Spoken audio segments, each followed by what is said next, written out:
Ghana.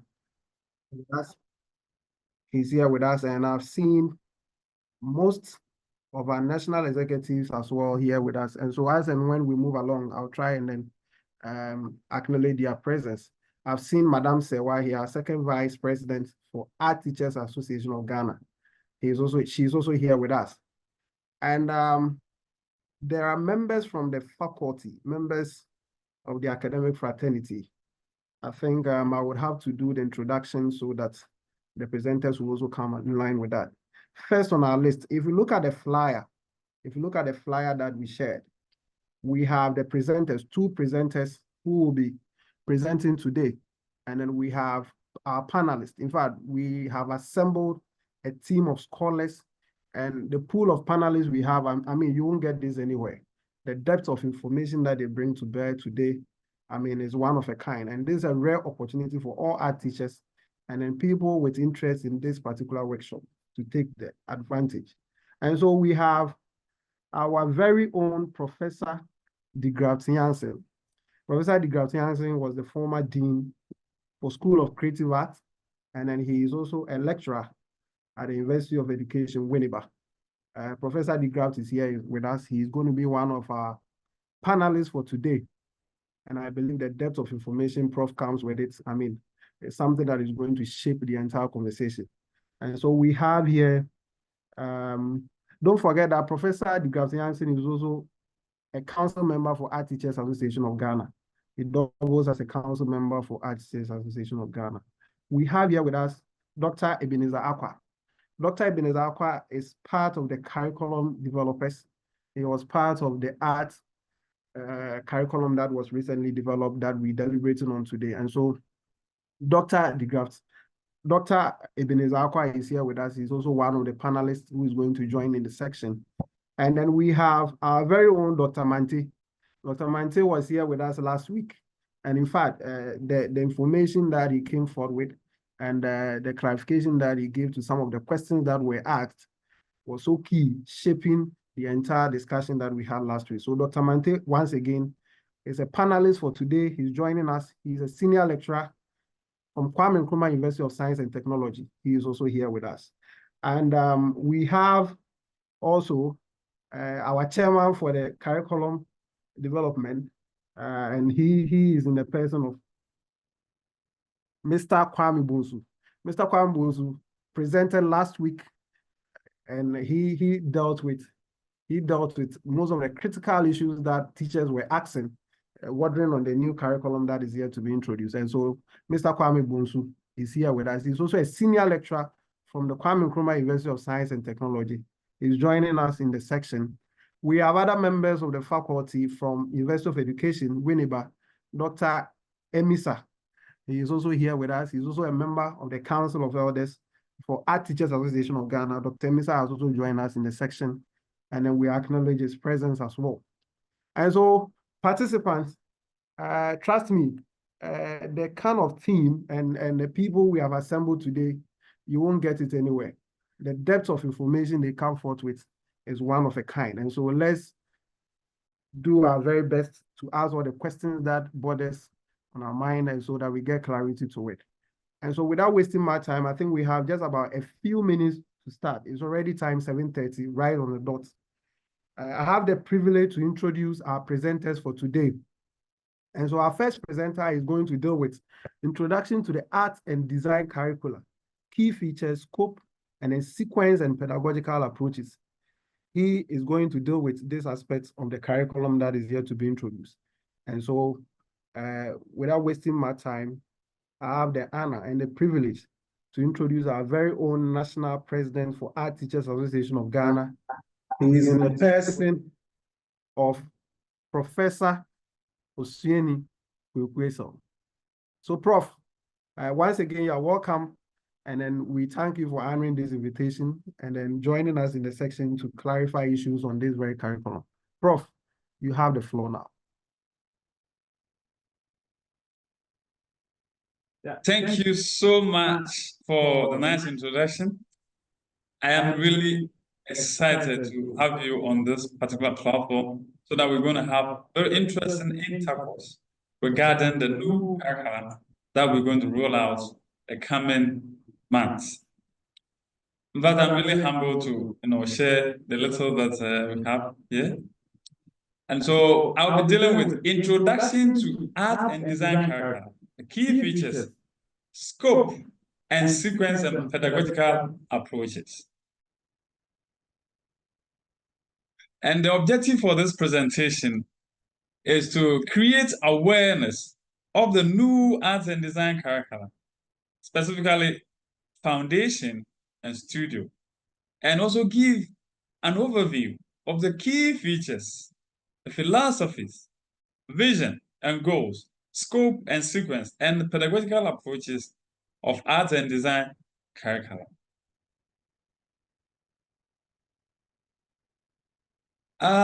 We learned from last presentation by Mr. Kwame Opoku-Bonsu, the chair for the curriculum development so far as art and design is concerned.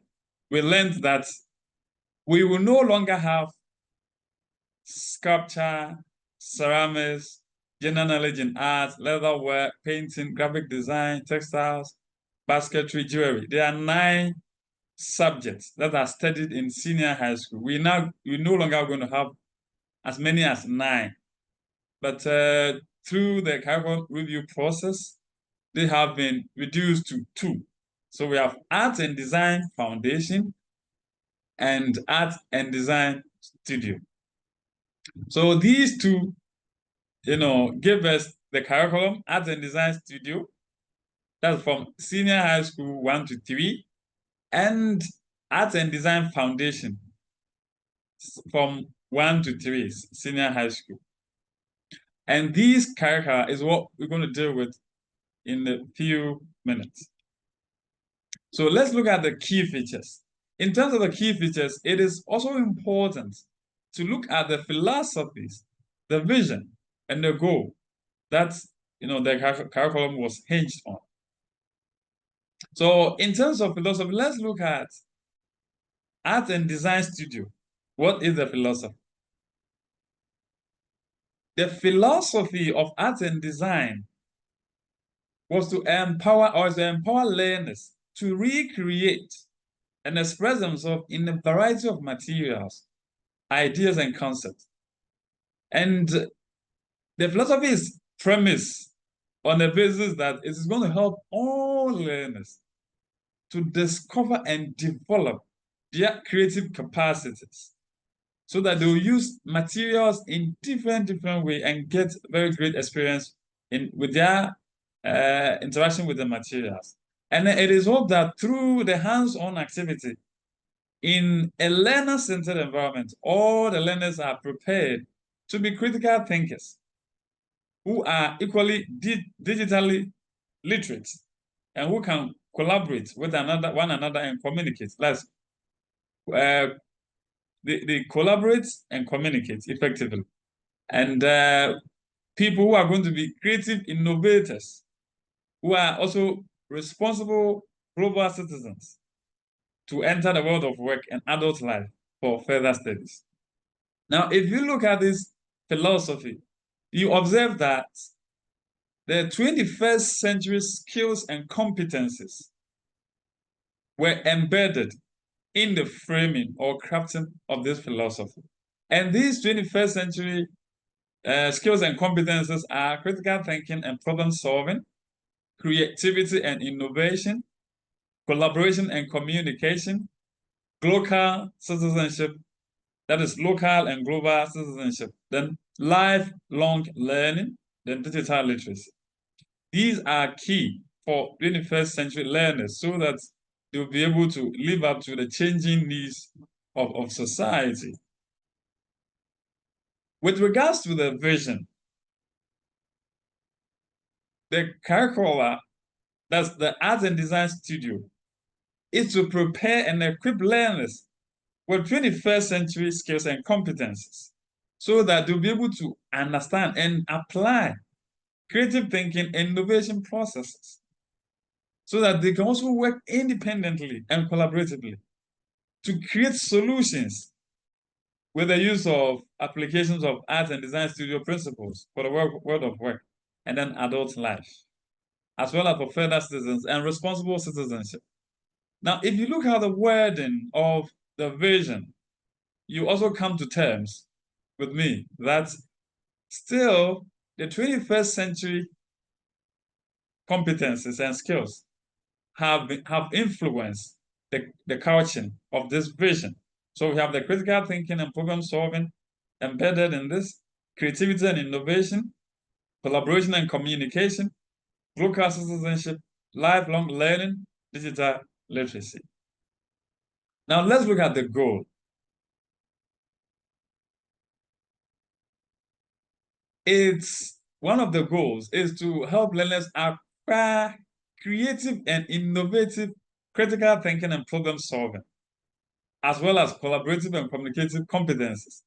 Here again, the competencies have reflected in one of the goals, with the idea that to help learners to develop ideas for designing and making and responding to artistic concepts, ideas, processes, and products. Again, if you look at the second bullet, lifelong learning, enjoyment of arts, and cultural identity is highlighted as part of the goal. So the goal is to achieve this so that learners can do that with confidence and curiosity or innovative spirit in achieving that. Another goal is for them to get what we call vocational guidance so that they'll be able to select appropriate careers and vocations in the creative arts sector or industry.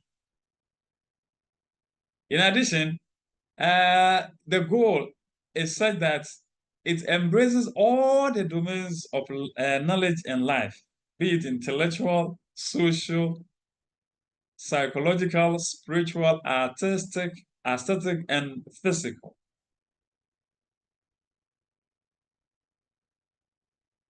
Added to the goal is the aim that the curriculum is going to be or provide an avenue for performing, producing, and self-expression in arts and design. It is also to help learners to develop rapidly in the changing local and global environment and transmit and promote and preserve the Ghanaian culture. And then again, prepare learners with technical, vocational, and self-entrepreneurial skills needed for employment and the world of work in supporting the nation's economy and well-being. It also hinges on respect for all and value the culture of others, locally, internationally, and globally, by engaging with artworks and the making of arts professions. So now let's turn our attention to look at the philosophy for art and design foundation. What I read is for art and design studio. Now let's look at the philosophy for art and design foundation.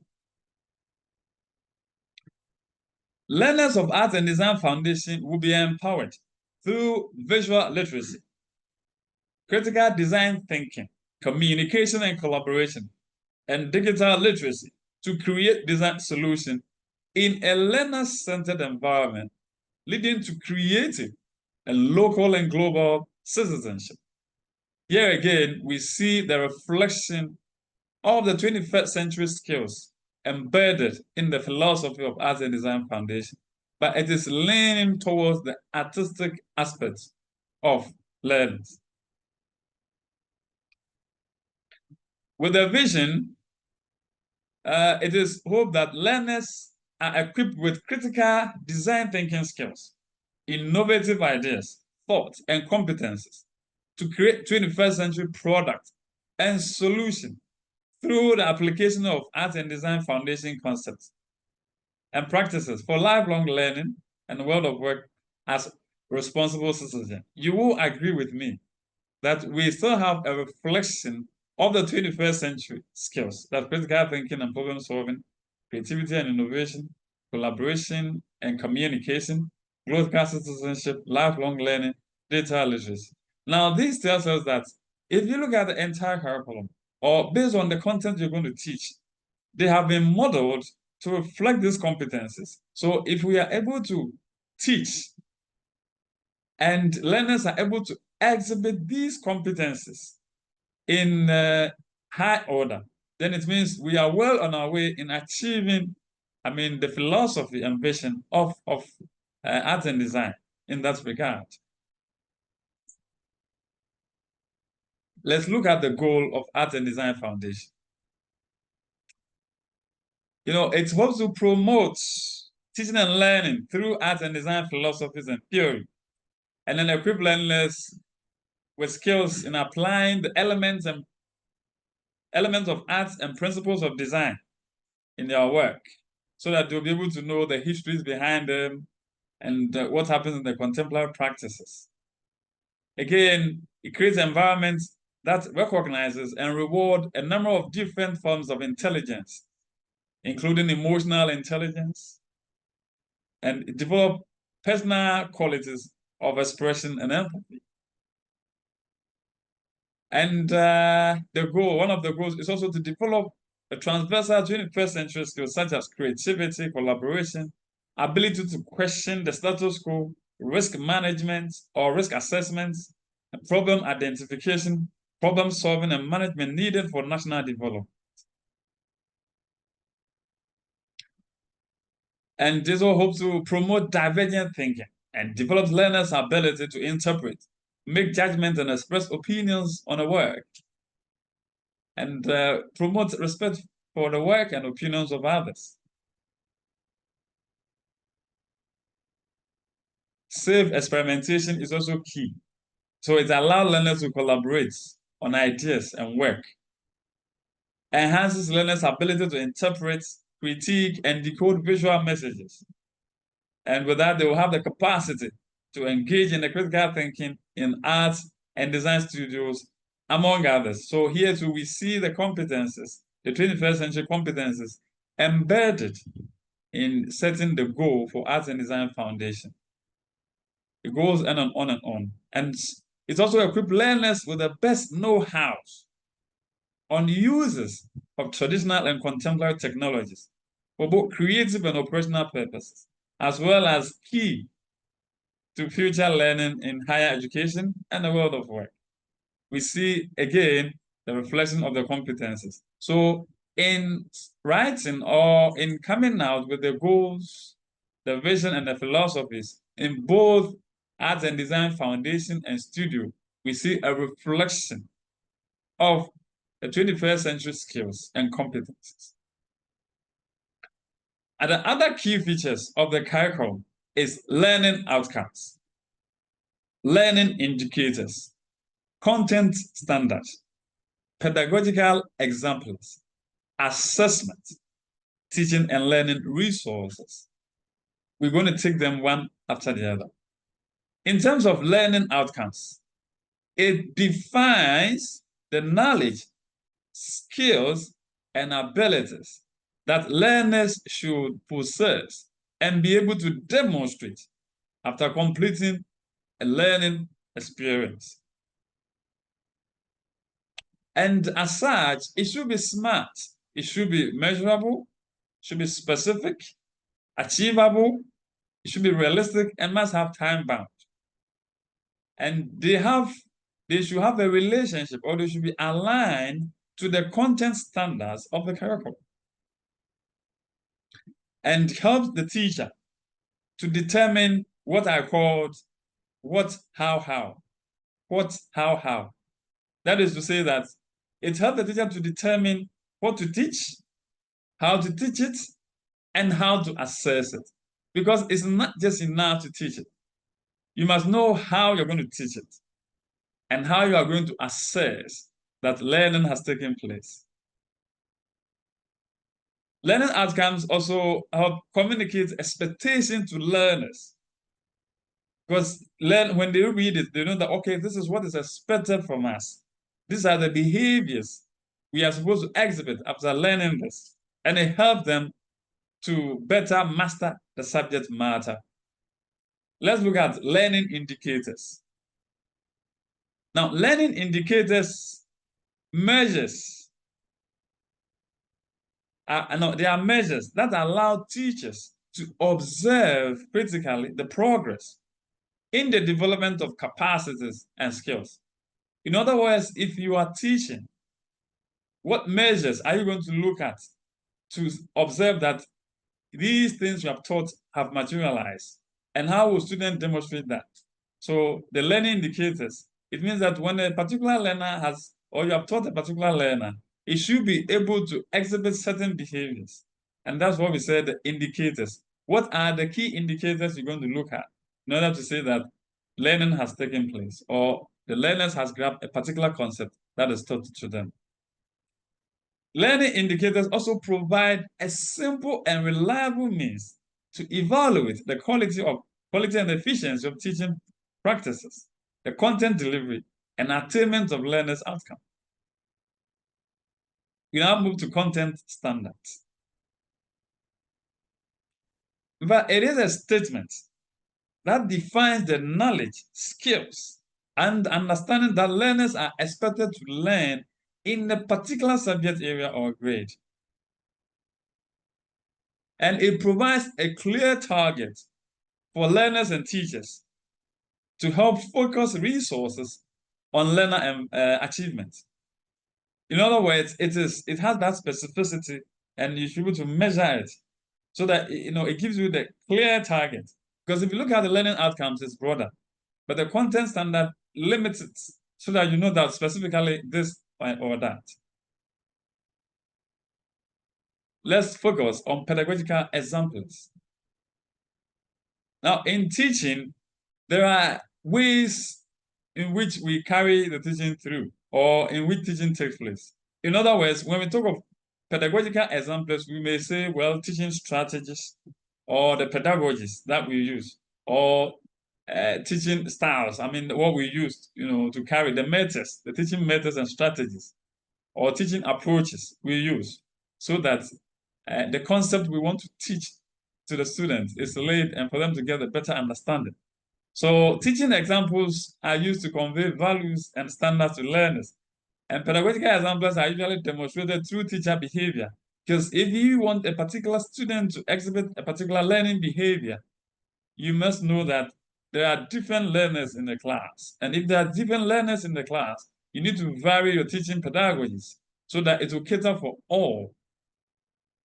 Bearing in mind that there are gates, that is gifted and talented students in the class, and then there are students who are also moderate. So you need to ensure that you use the pedagogies that is going to cater for all so that together they move. Then we also have assessment. In fact, when it comes to assessment, there are three major assessment regimes that we use. But assessment here is systematic collection and analysis of data about learners learning to improve the learning process or make a judgment on learner achievement levels. So assessment helps us to collect data to know whether or not what we are teaching is going down with the people or they are, exhibiting the kind of behaviors that we want them to exhibit based on the knowledge we are putting across or the theories we're using or the concepts we want them to get. So assessment aims at developing a deeper understanding of what learners should know, understand, and can do with their knowledge because of their educational experiences. And involves the use of empirical data on learners to improve the learning. Enables teachers to assess the effectiveness of the teaching. So we assess to know how effective are we teaching.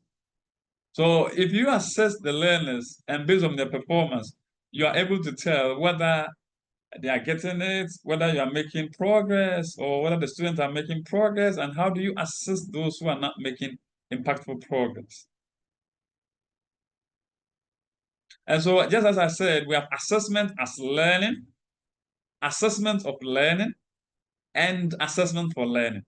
You consider that, in looking at the assessment regimes that you're going to use in assessing and when you engage in the teaching and learning process. Another key feature is teaching and learning resources. In fact, if you look at the curricula, both Art and Design Studio and Art and Design Foundation, the framers listed litany of basic tools, equipment, and materials needed with the aim that those that are to be provided by government or the required agency going to provide them. Those that the teachers need to improvise, they're also going to do that. So these resources have been listed, but they are not all encompassing. As a teacher, you can add and add on and add on.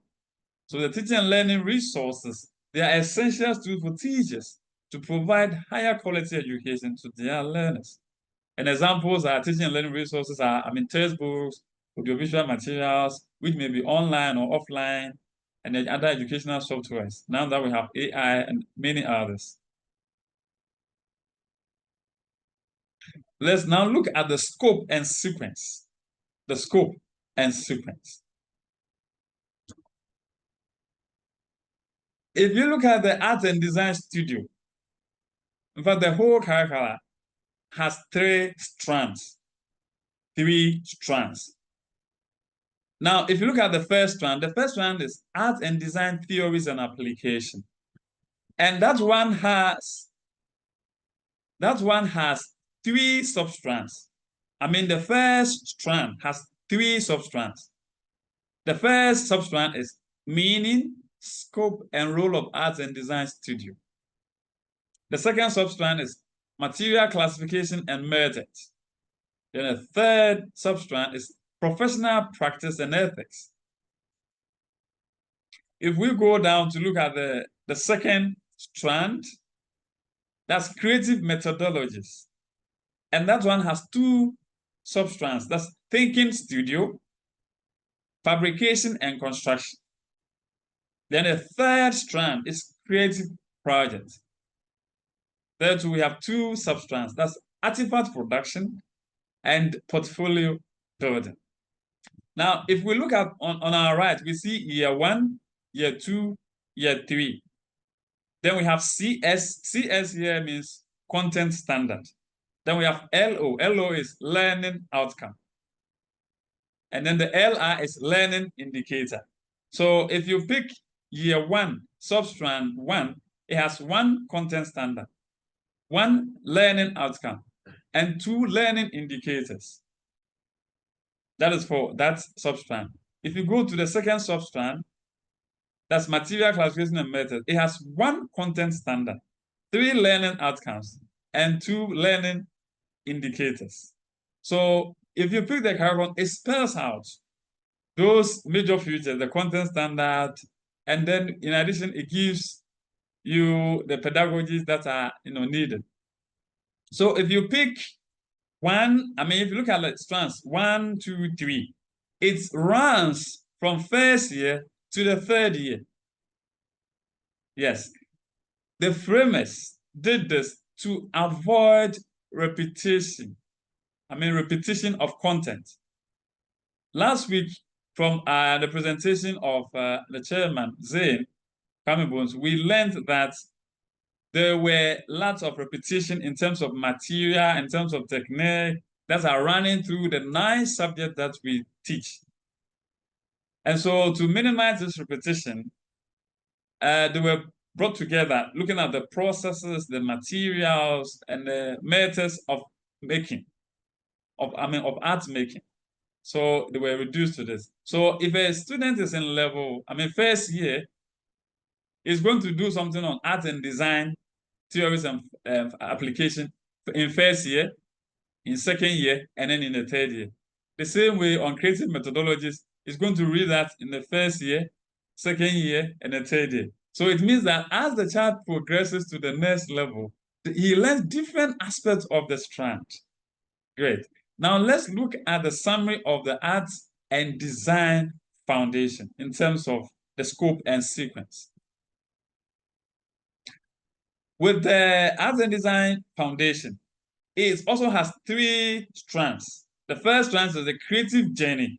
That's from cave to the 21st century. That is to talk about the history aspects of the art, which we will call the history of art. So that is from prehistoric time to present. That is to say, from prehistoric time to present. And that has two substrands. The first one is art across times. And then the second one is design history. Cavemen were designing and doing other stuff. So we need to trace the design history from that point to up to the 21st century. It is in knowing the design history that we're going to innovate, create, recreate, and move on. Now, the second strand is aesthetics and criticisms. It is very important subject matter that learners should know. So the two substrands under this are the world around us, so that it will help the child or the learner to learn about his or her immediate environment in terms of the artistic productions and his surroundings, be it artificial or natural. Then the second substrand is making judgment, that is criticisms. That's an aspect of criticisms. That's art criticism. We look at the third strand, that is design for life. Design for life. And the design for life, it has three substrands. That's design thinking and composition, color theory and application, and relation of forms. And so when we look at our right, we see that this one also runs from first year to the third year. And all the content standards, learning outcomes, and learning indicators have been given, have been shown. So it gives you a fair idea of how many are in the curriculum. And so that when you are planning your week by week lessons, you know that this is what I'm supposed to put in, so that by the time the year ends, I'll be able to finish.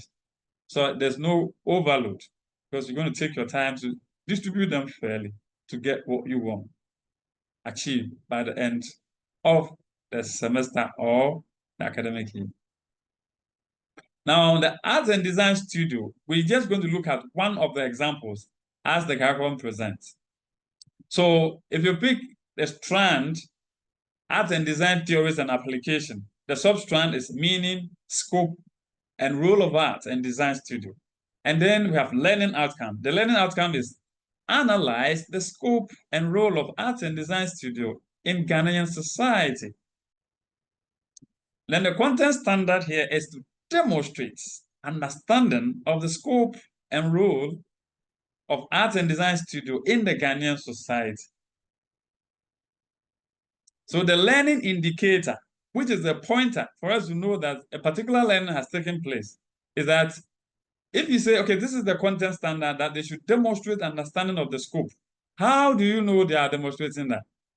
By demonstrating, the learning indicator is saying that they should document the component. By documenting the component, either they are researching into it, writing on them, bringing pictures, discussing them. When they do that, they are documenting it. So that is an indicator for you to know that that learning has taken place. So document the component of Art and Design Studio, such as sculpture, painting, graphic design, textile, ceramics. So even though we are now going to see sculpture as a separate subject, ceramic as a separate subject, and all others as separate subjects, the major techniques or major art making tools, materials, or methods have been embedded in the Art and Design Studio. So we're not missing them at all. They are still embedded in them. Remember last week we learned that it is just the subjects were separated based on their material and processes. But we know that now, as artists, you're supposed to combine things, mix up things, use different material to create, so that you don't go, okay, I'm going through only this trajectory. You should be able to be, creative, pick different materials and create and recreate for them. So as part of it, it also comes with pedagogical examples. Having mentioned the learning indicators, if you open the curriculum, it also comes with pedagogical examples with 21st century skills and jersey. So one of the pedagogical examples is experiential learning or group collaborative learning. And another, what is expected so far as the learning indicator is concerned? It says, in mixed ability groups, allow learners, especially girls and the shy, to handle some of the real art subjects. Research and document the scope of art and design, about fine art and applied art. Now, in teaching and learning of art, there are stereotypes about the subject.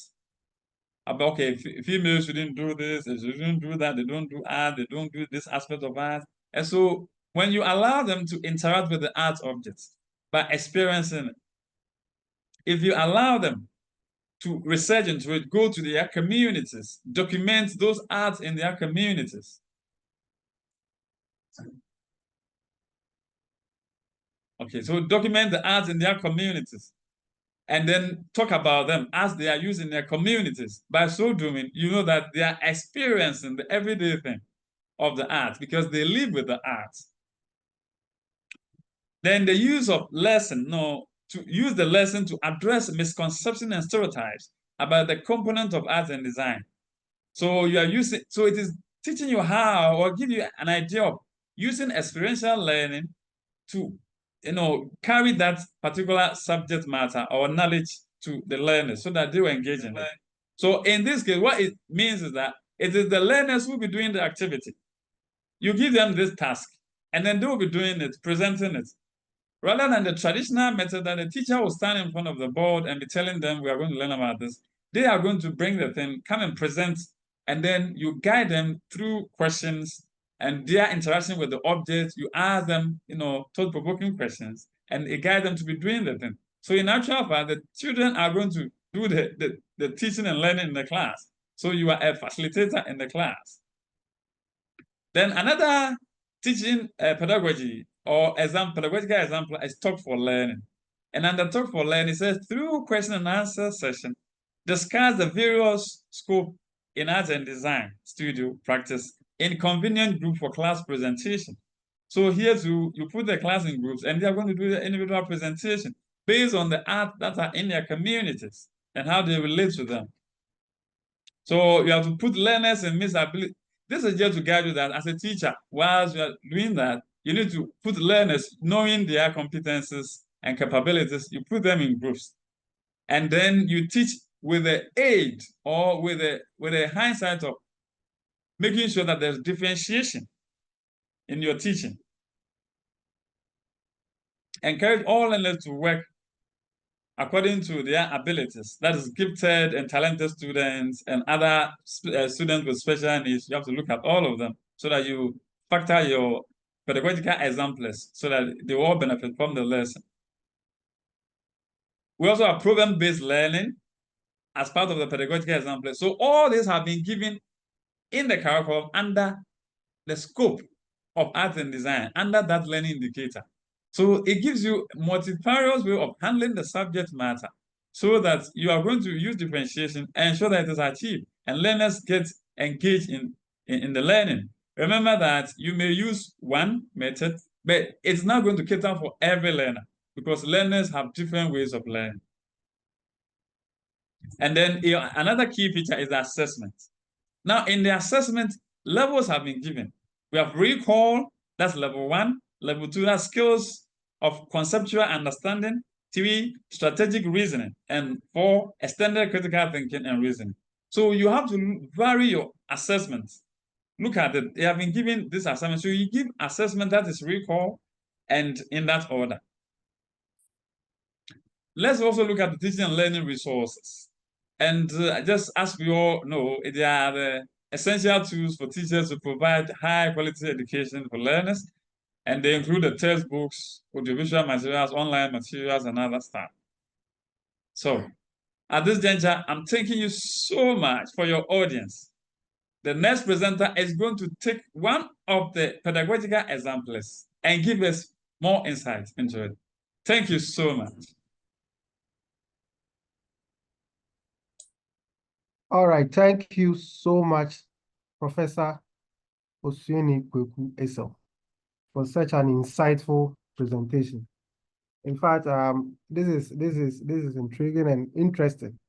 There are a lot of information that we've learned regarding your presentation. And so, honorable members, participants, if you have any question, kindly hold on with your question so that the second presenter does his presentation, as he will be walking us through another aspect of the curriculum. So when he's done, and then we receive all the questions, and then our panelists will also address the questions as well. And so, without wasting my time, we would want to introduce the next presenter, and he's no other person than our very own Professor Francis Eric Eshen. Professor Francis Eric Eshen is a curriculum developer.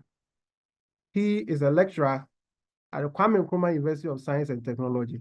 And so Prof is here with us today to present on the practical exploration of experiential learning, pedagogy in the art and design curricula. And so Prof, if you are here with us, you are welcome, and then you have the floor. Thank you so much. Professor Francis. Good evening, everyone. I'm happy to be with you this evening.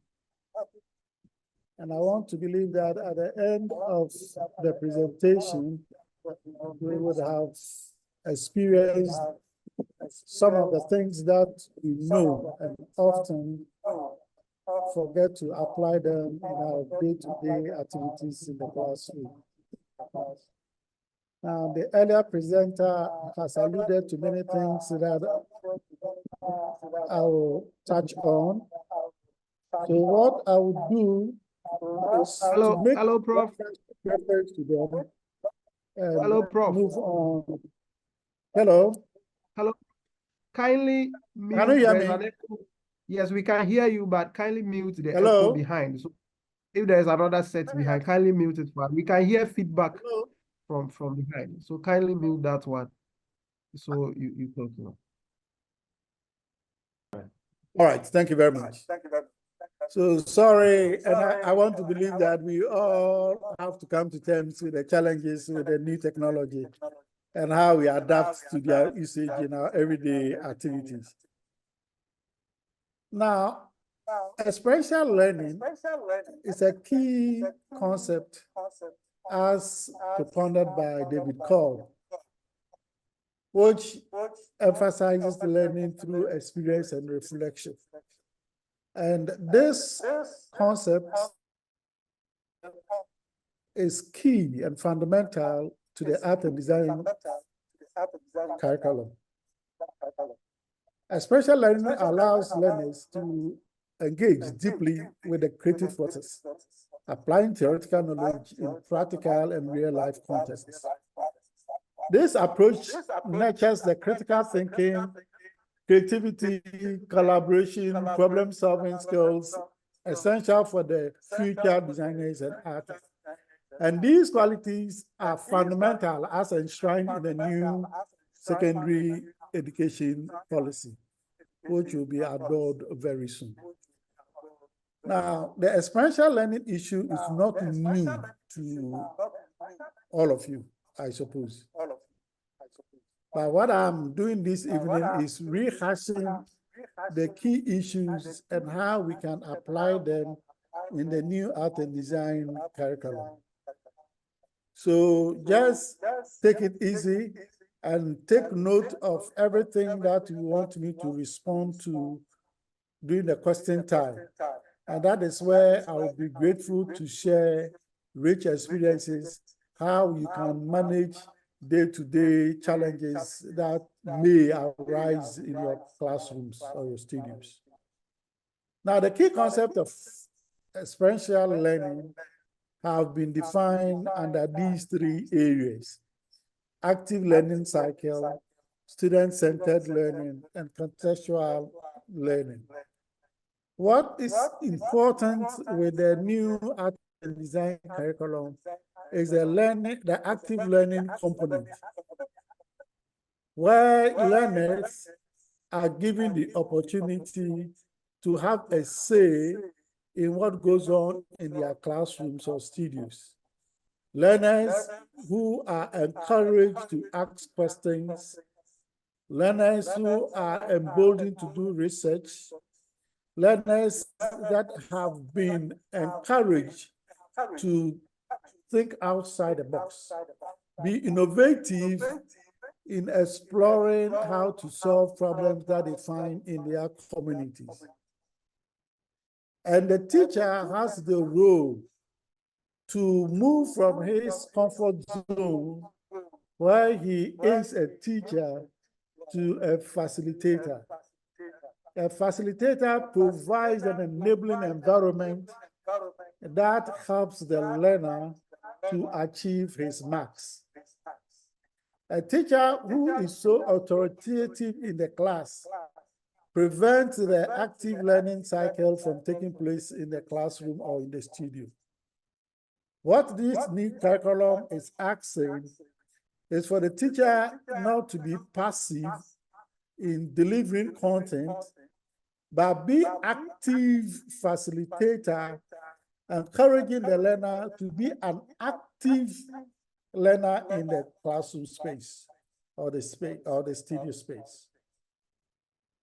How do you move from your traditional authoritative teacher pose to a facilitator who allows the learner the opportunity to make decisions? How do you encourage learners to make mistakes?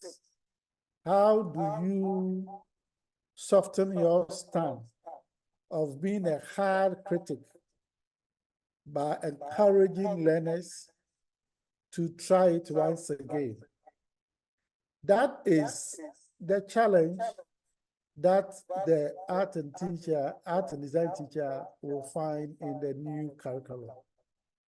For us to explore the new curriculum to the max, the teacher must be willing.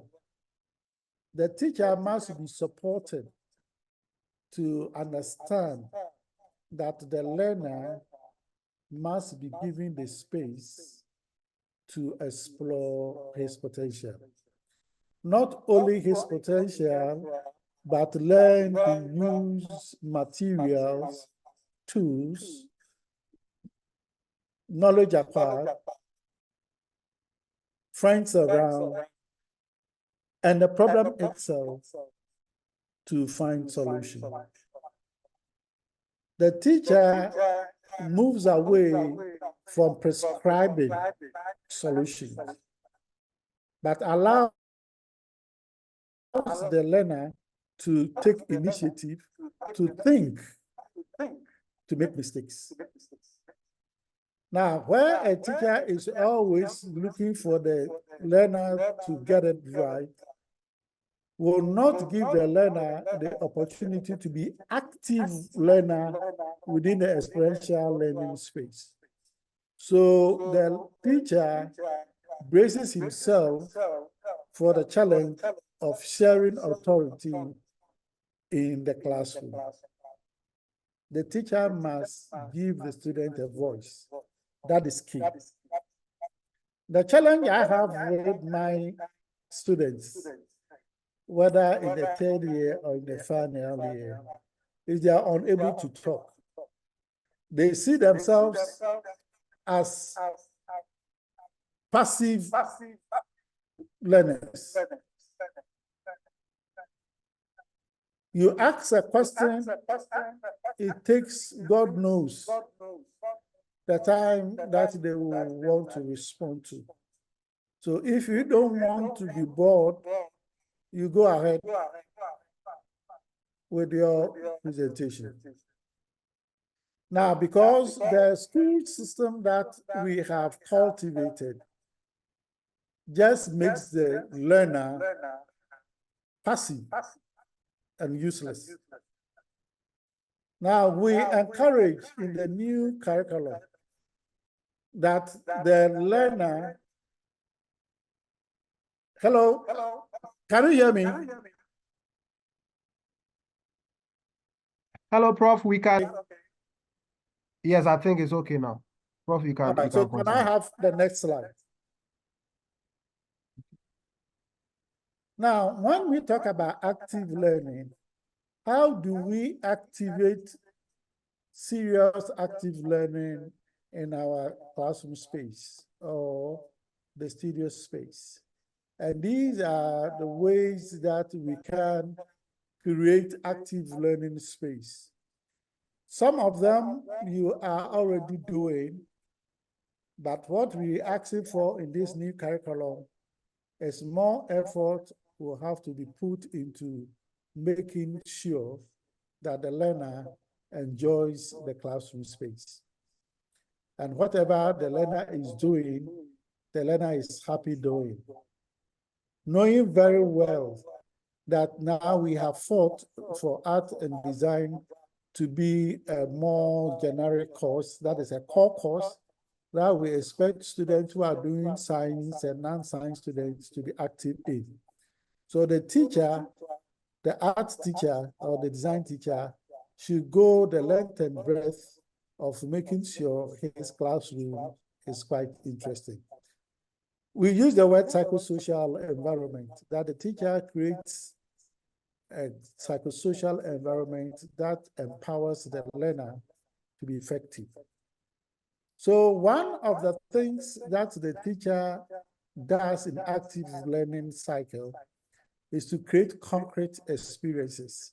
And that is gotten from the hands-on activities that the learner does.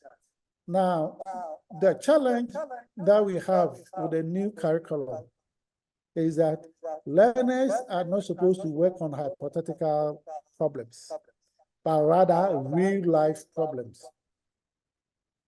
Learners should be able to identify problems within the classroom space, within the school environment, and the community to work on. In that situation, the learner sees himself solving a problem that changes his or her environment. Once again, the active learning cycle gives the learner the opportunity to reflect, think about what he has done, what others have done, and speak to the issue. So when we talk about reflective observation, it is not just about just being quiet and watching, but being able to speak your mind after a sober reflection of what is before you. Now, when learners are encouraged to be reflective, it helps them in their learning, not only in art and design, but in all other areas. I quite remember in our school days when we had what is called the siesta. After school, after lunch, we go for siesta before we get up again to do some groundwork and prepare for preps. Now that siesta gives us the opportunity to sleep and reflect over what has taken place in the course of the day. But I doubt whether students of today have the opportunity to experience siesta. But notwithstanding that, when we get the learners to understand and appreciate that reflective observation of what they have done and what others have done, give them the opportunity to ask questions about things that work and things that are not working. Reflective thinking also gives the learners opportunity to have abstract conceptualization of things. Because if you don't reflect, you'll not be able to conceptualize. And that is a key thing that active learning cycle provides, that learners are able to think outside the box, that they are challenged to think about things that hitherto they wouldn't have thought of, but give them the opportunity to think. Now, what that also extends to is to give the student the opportunity to implement his thinking. And that is seen in the projects that they do.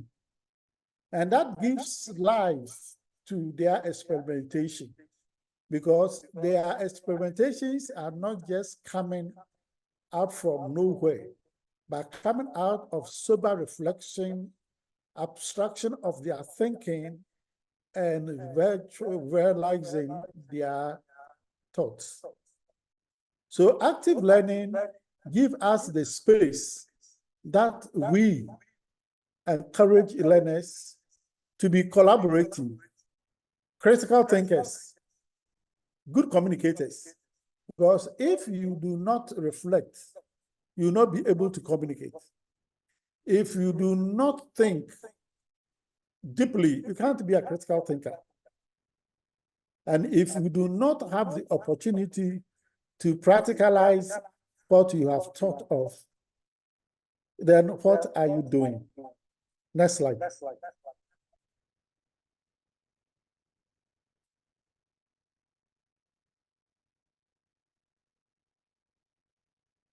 When we talk about experiential learning in art and design, we are thinking of these 5 areas. 1, developing the creative skills, building problem-solving abilities, enhancing critical thinking, fostering collaboration, and increasing engagement and motivation.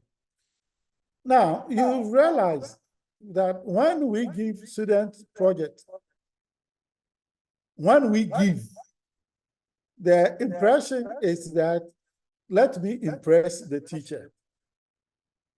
But when the learner goes out to identify a problem, and he is motivated to solve the problem, the learner has the passion to go ahead in thinking through,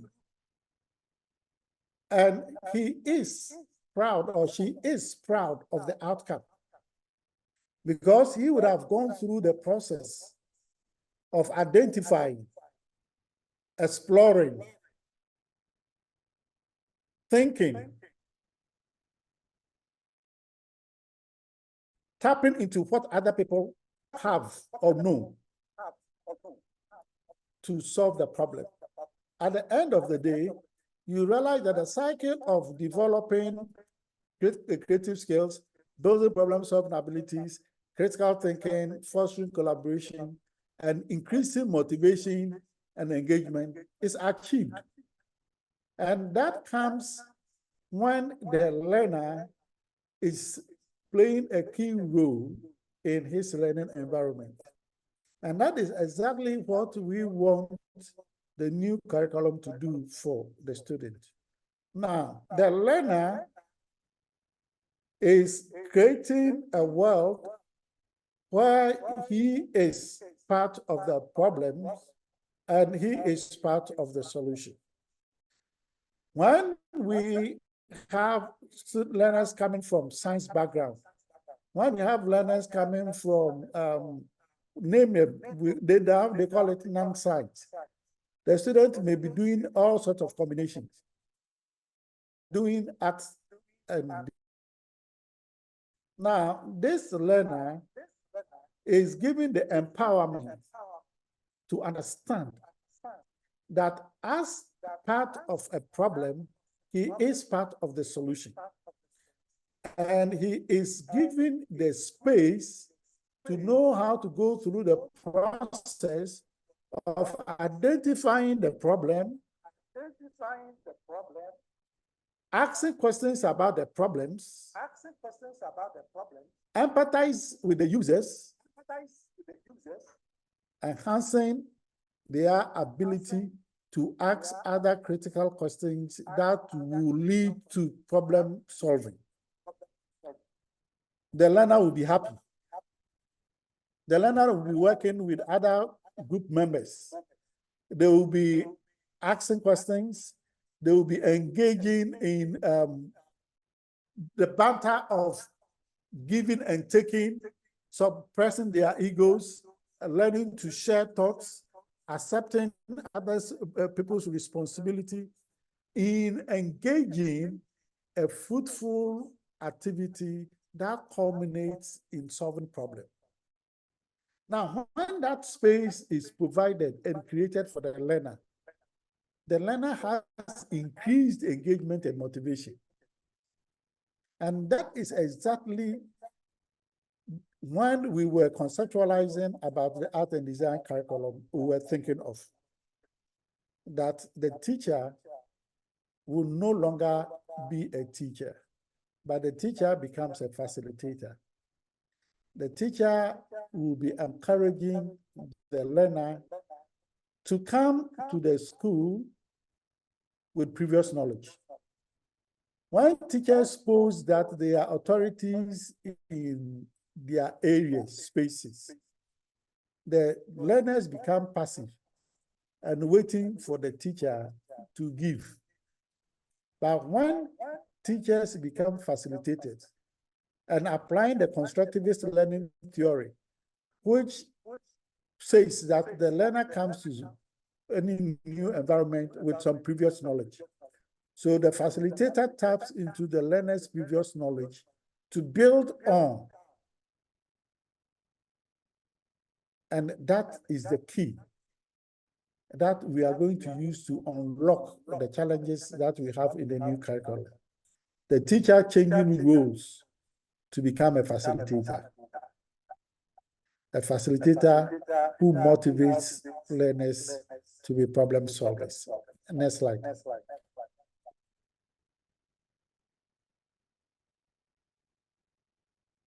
Can I have the next slide?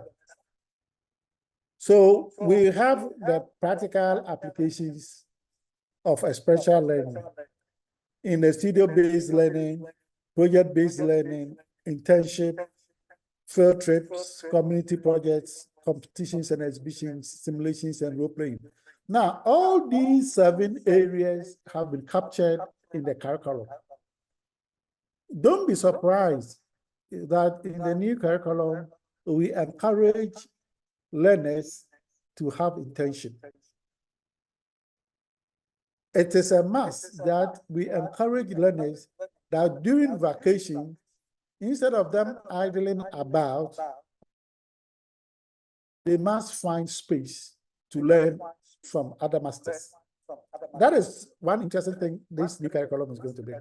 Now, this new curriculum also encourages field trips to various sites where learners are going to learn. So it behoves on all facilitators to identify interesting spaces that the learners can visit. If you are in the capital, the museums will be there, the art galleries will be there. If you are far away from the capital, you have to find ways and means to get to the capital or to urban spaces. There are cultural heritages around us. Wherever you find yourself, you must visit those places.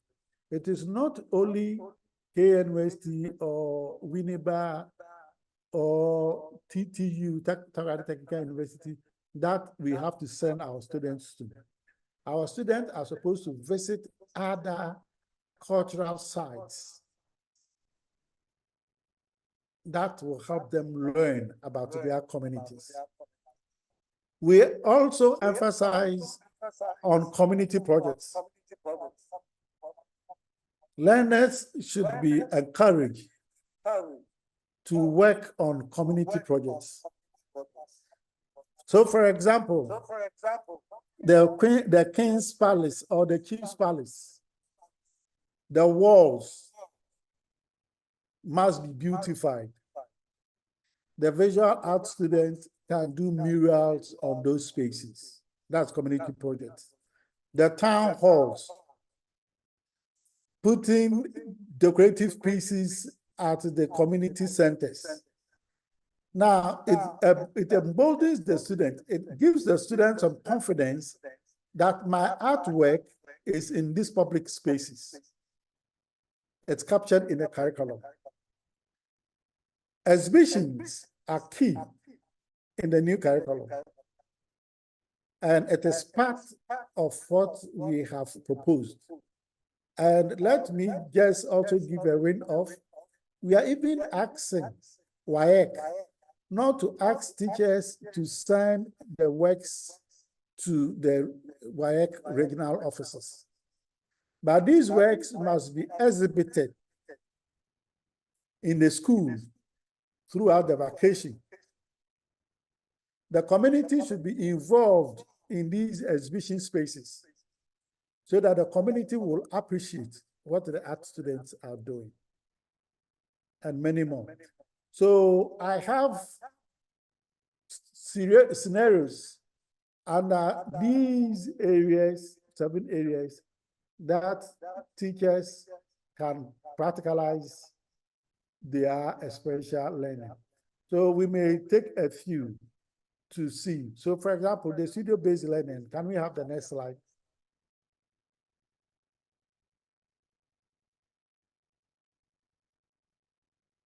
Now, so when we talk about studio-based curriculum, we have 3 key things that the teacher thinks of: the structure, the activities, and the outcomes.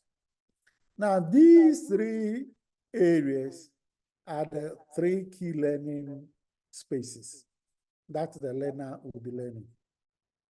Now, so when we take the structure, the courses or subjects or lessons are organized around studio sessions where learners work on projects, often with guidance from instructors. So that is key. Art and design is basically a practical subject, and the learners must find space to practicalize their theories. Every activity that is considered under the theory must find space with a studio activity. And the studio activities include drawing, painting, sculpture, digital design, as you already know. The outcomes, which are key to reflective learning, is how you encourage us to look at the creative process? How do you encourage learners to peer review and critique? When does the instructor or facilitator come in to provide feedback? Now, these are all key learning spaces that we encourage the facilitators and teachers to open their eyes on. It is not just about running through the project, that you give them projects, you are on top of them to finish, and you assess. No. We are interested in how the process becomes a learning space where the student learns from his mistakes and share his thoughts about what he is doing or what the friends are doing. When does the instructor or facilitator withhold harsh critique and give space for the learner to work? Is critical to the new curriculum. Let's look at the problem-based, project-based learning activities. Also, the next slide.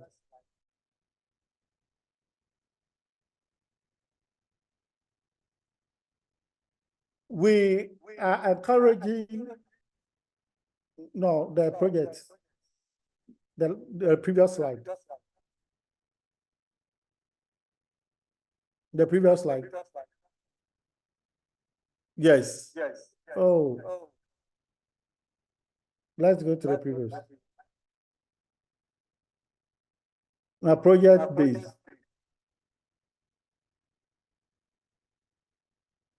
Yeah. This is very interesting thing that we are asking teachers and facilitators to look at. Group work. Now, I all the time tell my students that Africans are not making any serious impact in the world of sports because all our school system is based on first to finish the assignment. The first to get the highest mark. Who is the first? We do not teach team building. Now today in soccer and in group sports, we look for even those who assist in scoring. Those who run around the field, they calculate the mileage, the distance covered, the passes that they give, and they all map up to how much they are paid. Now, how are we encouraging African students, Ghanaian students for that matter, to understand the problems of this world are not solved by individuals, but are solved by a group of people who are willing to collaborate, share thoughts, and together build. Now, in this new curriculum, we are encouraging teachers to initiate or give students the opportunity to work on projects that may span weeks and months, and encourage students to work in groups as well. In that situation, we give students the opportunity to learn project management skills, have opportunity to have deeper reflection about their contributions in group work.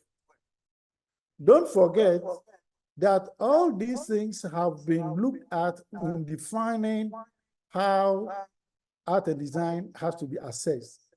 And under the assessment regime, which you will learn from your PLCs, we have defined several assessment strategies that the teacher will have to use. Because we are thinking that project-based activities that involve more than one or two people should be part of the learning process.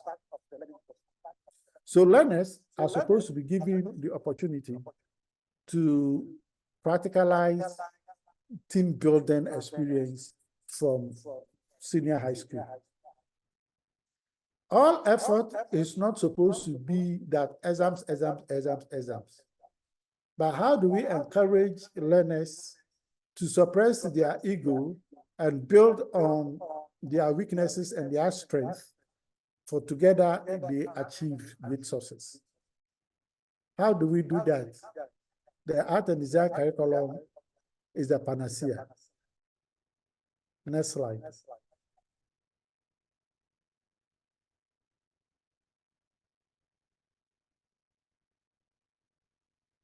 Intention, as I alluded to, we are encouraging facilitators and teachers to explore using internship as one of the ways of helping learners to acquire real-life skills. How do you encourage learners to get attached to the sign writer, to the wood carver, to the kente weaver, to the seamstress, to whoever, the caterer, where we find ourselves? How do we encourage them? Instead of just asking them to come for vacation classes, how do we explore the use of internship as a way of equipping them for the future work of the world? The teacher or the facilitator should be able to contact industries within the spaces to help learners have placement. It will not be easy, but it's worth trying. It's possible. I want to run to the challenges. So we just run over these slides. The others, when you have them, you can look at them. So let's go to the challenges.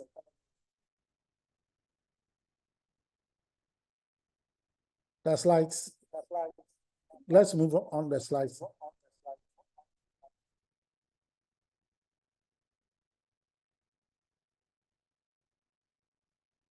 I've spoken about almost all of them. So let's, yeah. Now, so the benefits are here. I don't want to bother you much. When you have the slides, you will know. So let's go to the next slide. Now, the challenges. And the challenges are the key things that we will raise issues for us not to practicalize the experiential learning. Resources, assessment difficulties, and balance between theory and practice. These are the three major challenges we will have. Regards to resources, we have already asked the teachers and facilitators to be innovative. And I want to believe that when we go to the art and design studio, we have proposed so many ways that teachers will have to fall on materials that they can find in their communities without buying. How can we use resources that are available to create wonderful solutions? Not artworks. We are talking about solutions that will benefit the students, the school, the community, and the nation. How do we get our learners to be resourceful when even there is nothing? How do we teach them to look at hitherto the non-mainstream art materials, the things that we don't consider as worthy of use? How do we use them? Today, we've seen people using trash in doing wonderful art pieces. We want our learners to look at that area as well. Resources that are available, that abound, that we don't have to spend money on. Now, when we come to assessments, I use what we call peer assessment, even as part of my teaching, where learners have the criteria or the rubrics to assess themselves and assess other people's work. In that situation, I relax because the student already has the rubric, the criteria. I have prepared them as to how to use the rubric in assessing. Now, that is what we call assessment for learning. Once the student has the criteria, once the student has the rubric and knows how to assess, when he does the work, he gets it right because he already knows the criteria that is going to be used to evaluate the work. And he will use the same criteria in assessing his friend's work. So we can do cross-fertilization, and at the appropriate time, we will also look at how to use peer assessment in assessing. Then as to how we balance theory with practice, it is not going to be easy, but it is doable. I want to encourage you not to think that it is not achievable. It is achievable. When we apply our shoulders to the field, we can do it. Now let's move to the next slide, the conclusion. So in concluding, what we can say is that experiential learning is a transformative approach to teaching. It prepares learners for dynamic careers, and it cultivates innovative art and design professionals. Now, we should explore experiential learning to the max and incorporate it in our activities, where the teacher moves from the teacher position to a facilitator position, where the learner is given the opportunity to work on real-life projects, where the learner sees his artwork or design works in the community long before he finishes school. he knows that he is being prepared for work of career.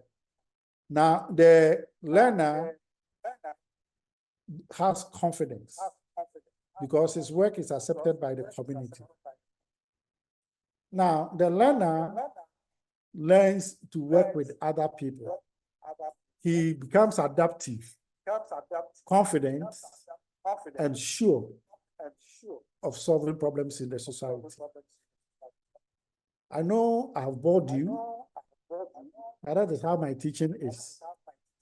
Very slow, very confusing. But I want to believe that I've made sense. If not, you have the space to ask me questions. Thank you very much for allowing me space to come to your homes. Thank you.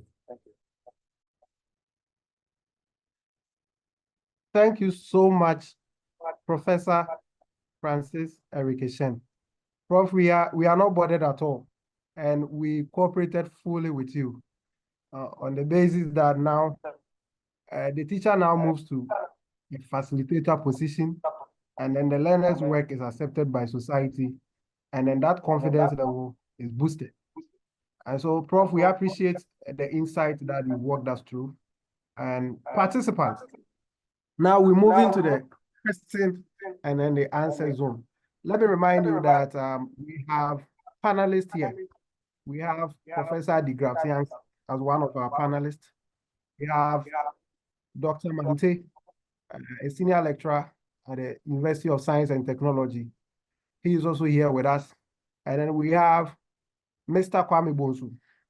He is also here with us. And then we have our first presenter, Professor Oseni Kukwesa, who's also here with us. So participants, we are inviting all questions. And so you show by hand, I can see a lot of hands, loads of hands. And I believe our presenters and panelists are ready to respond to them. But then in the meantime, let me remind you that in view of this particular workshop, Atag has resolved that members who voluntarily, let me choose my words carefully, voluntarily will want to get certificates for other things. People want to build their portfolios, others will want to enhance their CVs, and then people who want to use it on their file, you can quickly request for it. So a number will be provided in the chat column, and you can request for a certificate that is a digital one that you can upload on your CV, or you can upload in your portal, or whatever that you want to use that certificate to do in terms of professional development. You can use it. And then that comes at a fee of 40 Ghana cedis. And so a number will be provided, and then you can request in that regard. So I'll provide a number there, and then you can easily access the certificate through that medium. Note carefully that the certificate is voluntary. You can voluntarily request for it. That is the underlying word. So once you request for it, it will be dealt with, and then you get your details, the payment is done, and then you will be receiving the certificate in that regard. And so let's move straight into the questions and then the answer section. I can see a lot of hands. At the moment, I can see Roland's hand, I can see Blaise Kwabla, I can see Michael Bonsu, I can see a lot of hands. And so our presenters are ready. And so we'll start with Roland. Roland, if you are here with us, you can show by hand once again. So I will mute you, and then you can ask your question. And so Roland, can you hear me?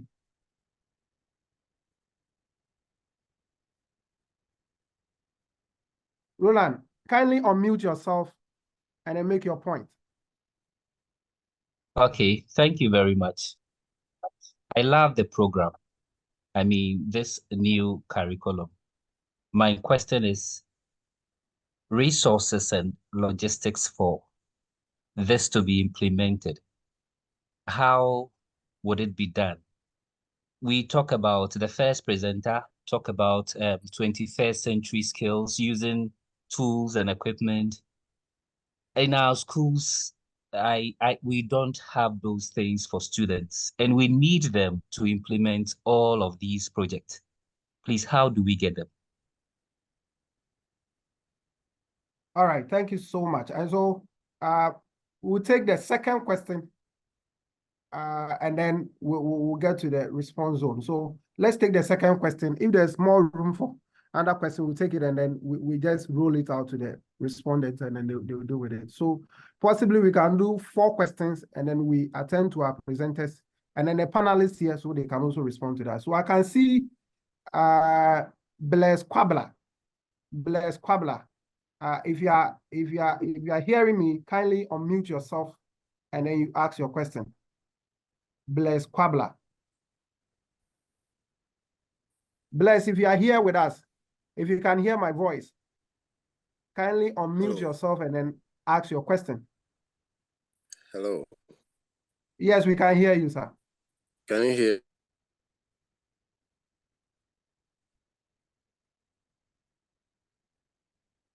Blaise, if you can hear me, kindly ask your question. Yeah. The one my fellow brothers. Hello? Hello, I can hear you. We can hear you. Please. Can you hear me? Okay. So the first question was what my brother has already asked. And I have a challenge right from kid growing up doing this art thing and the challenges we face as individuals and as people or as the community. It's been difficult. And here I am today, teach and no changes. And I've always been arguing that why can't there be something that can be done whereby these kids and everyone growing up can, you know, master their skills and be innovative. But we keep holding on to the book,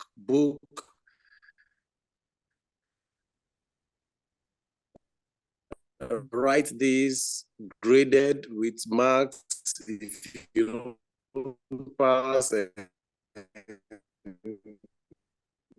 It's disturbing. A lot of people have yourself A and the B's and a lot of times we talk about these things, but results don't come out. So I hope and pray.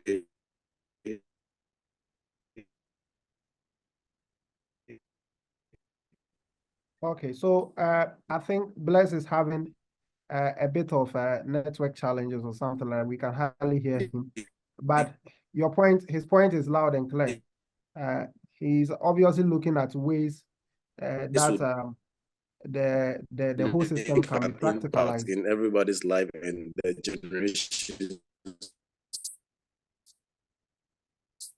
Okay, so we want to take the next question. Blaise, thank you so much. If you can hear me now, thank you so much. Your point has been rightly made. And so let's take the next question and then we'll move to our panelists so they can respond. So I can see Mr. Michael Osebwachi. His hand has been on for a very long period. Mr. Michael, if you can hear us, kindly mute yourself and then make your point. Yes, thank you very much for the opportunity. First of all, I'd like to thank the professors that we have listened to this evening very much. And I heard one of my lecturers' name mentioned Mr. DeGraft. Good evening, sir. This is Misty, 2009 Winneba. My question, I remember back in the university, 2009, when I was undertaking my studio projects, I almost couldn't go on because of using unconventional material. I heard the use of unconventional material in the presentation.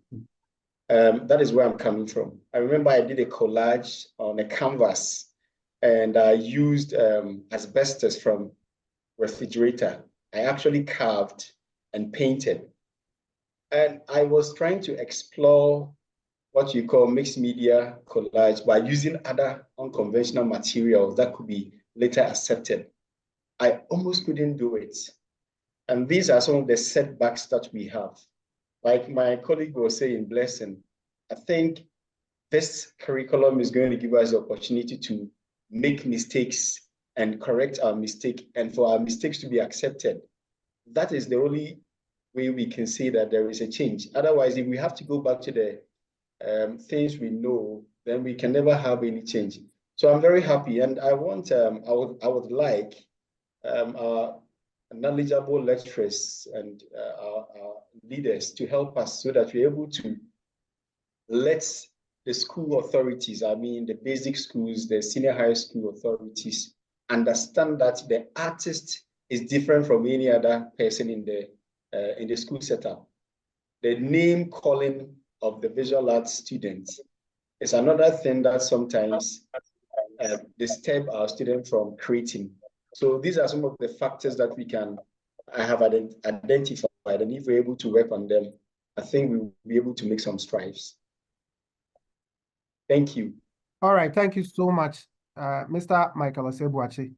Your point has been clearly made, and so they will respond to your question in due time. And so we take the last question, and then we move to our panelists for the responses, and then we come back once again. I can see Mr. Nuruddin Tijani. Mr. Nuruddin Tijani. Mr. Nuruddin Tijani. Please, if you can hear me, kindly unmute yourself and then make your point. Mr. Nuruddin Tijani, kindly unmute yourself and then make your point. Yes, good evening. My professors, thank you very much for this wonderful presentation. Yes, what I want to find out, I've heard and I've seen one of those things that for some time now, I've been advocating about. That is the internship program, which would allow students during holidays to embark on. I think it's a very good initiative, very, very, very good. And I'm very grateful for the professors for making it be part of the curriculum. But what I want to find out is, I want to find out from Prof.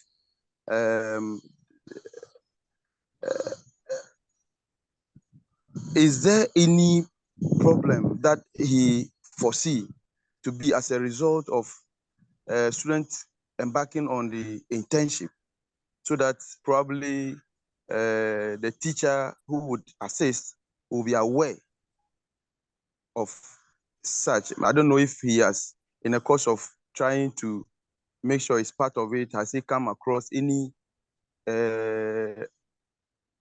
unforeseen challenge or some sort of challenges that the student will be facing as a result of the internship program?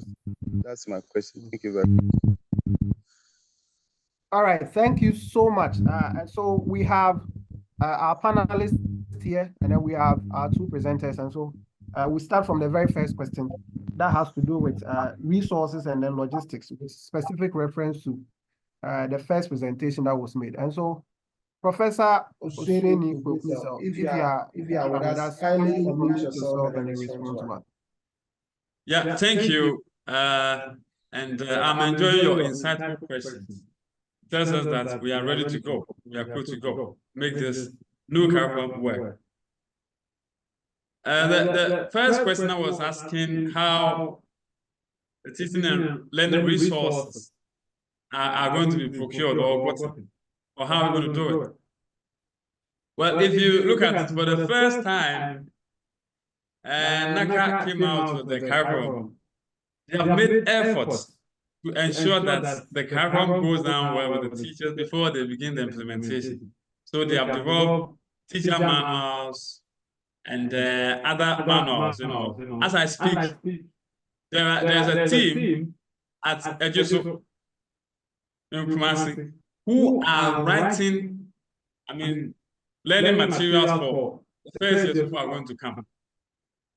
So it means that from the teaching and learning side, so far as government is concerned, some materials have been provided, teacher manuals, and some, reading materials for the learners.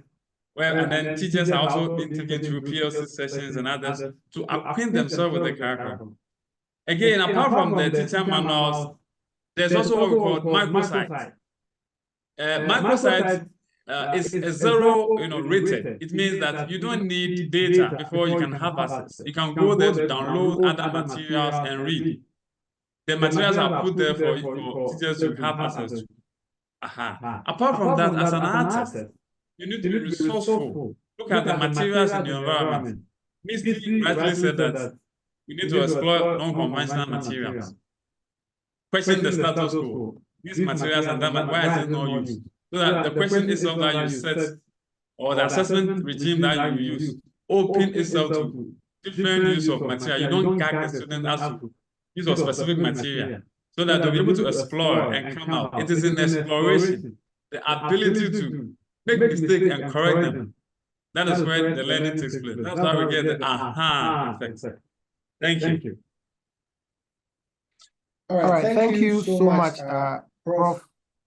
Oseni Kwekweso, on that response. The very second question that has to do with how the kids can master their skill and be innovative with less focus on theory. This one will go back to our second presenter, and he will take it, and then we'll move on with the third to Dr. Mante. Dr. Mante, kindly prepare yourself so you respond to the third question. So the very second question, how the kids or how our learners can master their skill and be innovative with less focus on the theoretical aspect. Professor Francis Erikeshen, Prof, if you can hear me, kindly respond to this question for us. Hello, can you hear me? Hello? Hello? Can you hear me? Hello, Prof. Yes. The host is not allowing participants to. Prof, kindly unmute yourself and then respond. It's not working. Okay, so once our first presenter is still here with us, Prof. Oseni, if you can respond to that. When he joins us, then he has his voice to it. And how we're looking at how the learners can master their skill and be innovative with less focus on the theoretical, more of theory. So if this curriculum takes care of that aspect of it. Yeah, thank you. Last time, somebody was asking, so in this curriculum, are we going to do, when it comes to foundation, are we going to do only theory? The answer is no. All the art aspects, you practicalize it. Even history can be practicalized. Even history. You let the student do the activity so that they understand the concept, right? So in terms of practicals, we give large and differentiated, tasks to the learners for them to try their hands on with the aim of trying to push forward, things so that they can get, better way of doing things in a new way. You can do particular thing, but you do it in a new way to arrive at a particular interesting answer, right? Which is very enduring and forward-looking. And so for the use of materials, it's something that we encourage that you have to explore until you break the boundaries. And then when it comes to the internship, I think Prof was speaking on teachers encouraging learners to attach themselves to, let's say, artists in the community so that they can learn some of the things, in a practical way. So far as I know, I don't think there's like, a structured program that, students are going to go on internship and so teachers are going to monitor them. But this is a suggestion that they can go. For example, if you're in a weaving community, during long back, you get yourself attached to a particular weaver so that you learn the skill. If there's a sculptor there, you go to visit the studios, you learn certain basic skills in sculpting. But I don't know of a structured intensive program for senior high schools that the teachers will go in to assist them. That's one Professor Chen will advise us. Prof, would you like to unmute yourself and tell us? Hello. Can you hear me now? Hello? Yeah, Prof, I think we can hear you. Yeah, as Prof has just said, there is no structured intention, but this curriculum is so open and so innovative in its structure such that the teacher or facilitator should be able to adapt innovative ways of making students happy with their subject. Now, and one way is encouraging them to getting internship done during vacation. Now, what this new secondary education policy also seeks to do is that it is going to use the transcript score sheet, where teachers are going to accumulate marks over a period. Now, for example, if a teacher, a learner should go on vacation and attaches himself to a weaver, a carver, to a songwriter, and acquire certain skill sets. Now, the learner should be able to provide evidence. The evidence starts from the learner being at the workshop, being photographed or videoed, doing some work, presenting the works or videos to the teacher when he returns to school. The teacher should be able to find an innovative way of assessing what the student has brought in and see what he can do with the assessment. Granting that it is not an approved way of scoring, how do you get the learners to be interested? That challenge will be with how the teacher becomes innovative. But notwithstanding, the teacher or the facilitator should all the same encourage learners to undertake some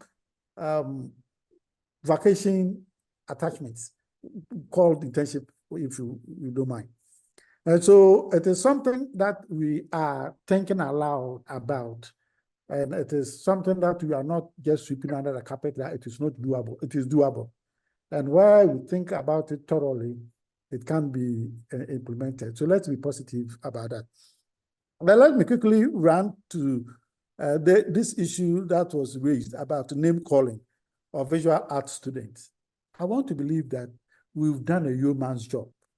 We've fought, we've worked hard for art and design to be considered as a core.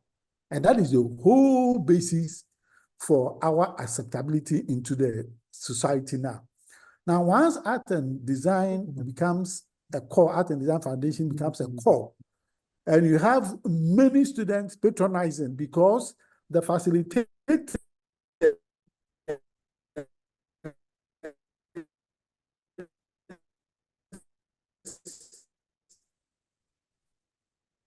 have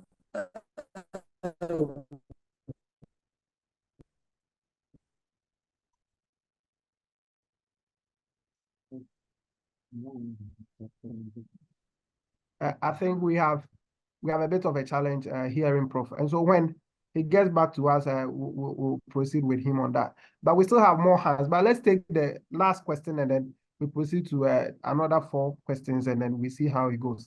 Dr. Mante, if you can hear me, kindly unmute yourself. Yes, I can hear you. Good evening, everyone. Yes. Good evening, sir. One of our participants would like to know how using unconventional methods or materials for production of artworks has been incorporated in the new curriculum. All right, so good evening, everyone. Now there is,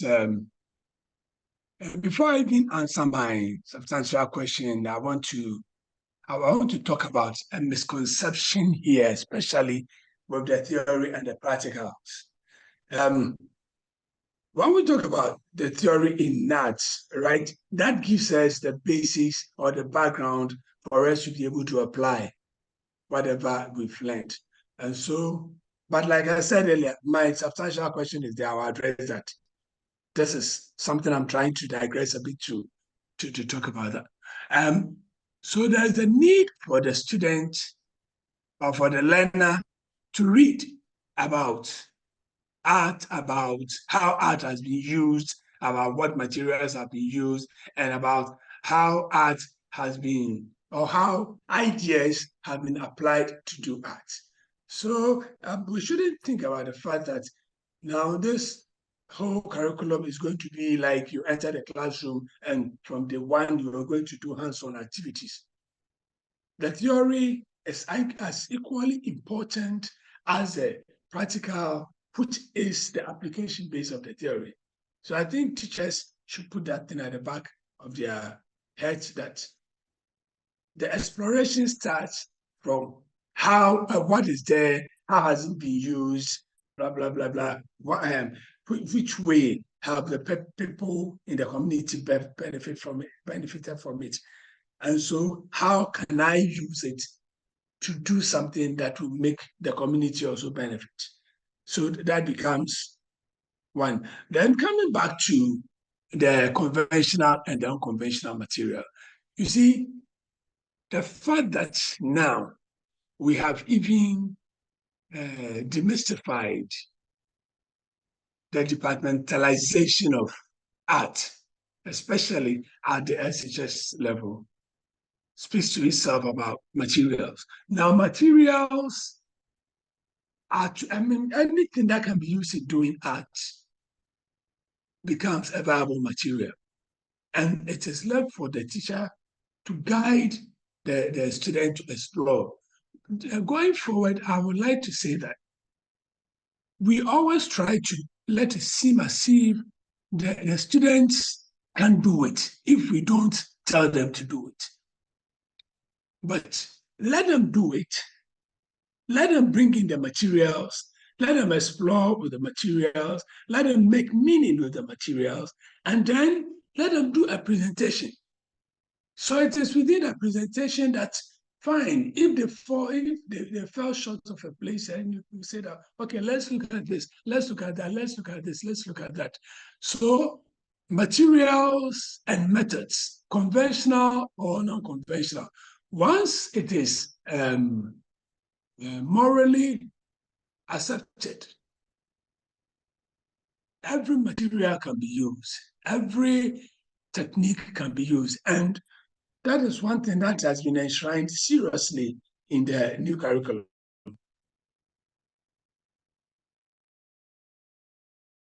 All right. Thank you so much, Hello, Dr. Mante. We are grateful for that insight. Prof. Doc, we can hear you. We can hear you. Thank you so much. So we'll take the next line of questions, and then our panelists will respond to that as well. And so we have Kamben Prosper. Mr. Kamben Prosper, if you can hear me, kindly unmute yourself. Your hand has been on for a very long time. Kindly unmute yourself and then ask your question. Mr. Prosper, if you can hear me, kindly unmute yourself and then let's have your question. If Mr. Prosper, if you can hear me, kindly unmute yourself and then let's have your question. Okay, so if Mr. Prosper is not ready, we have Mr. Opoku Adumaku Ajiman. Mr. Opoku Adumaku Ajiman, kindly unmute yourself and then share with us your question.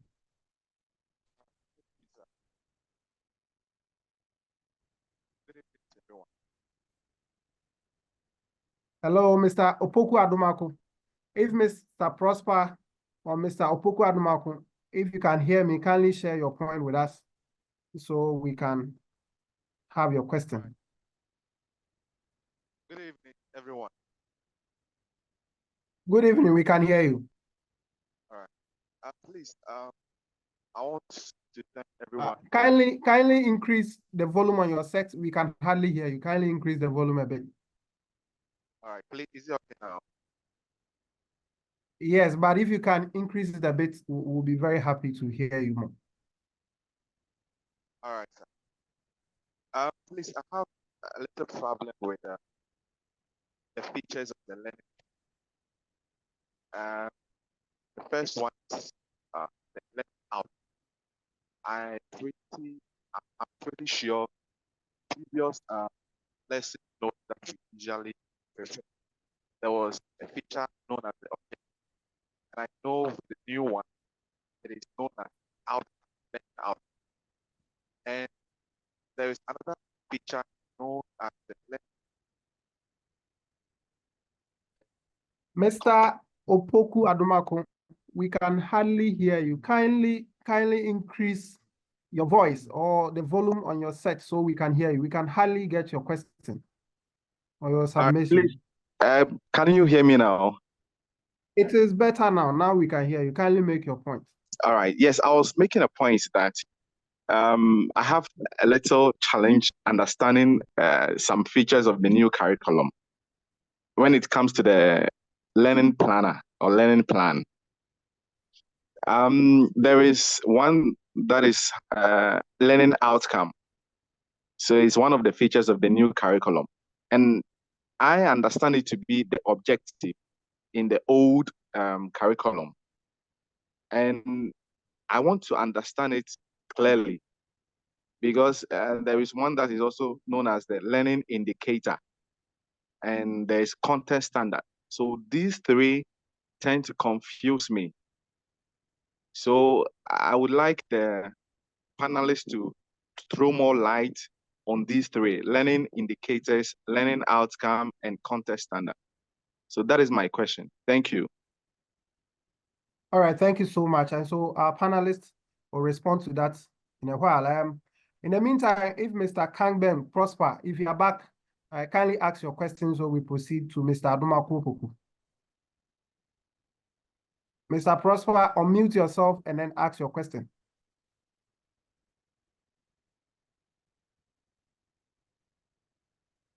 It appears Mr. Prosper is not in our range. Mr. William Echampo, kindly unmute yourself if you can hear me so you ask your question. Mr. William Boachi Echampo.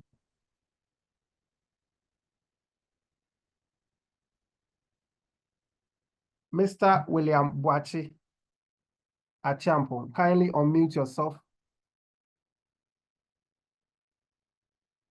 so you can ask your question. All right, so if Mr. William Boachi is not ready, we move to Uriah Kofi Otu. Mr. Kofi Otu. Kofi Otu, can you hear me?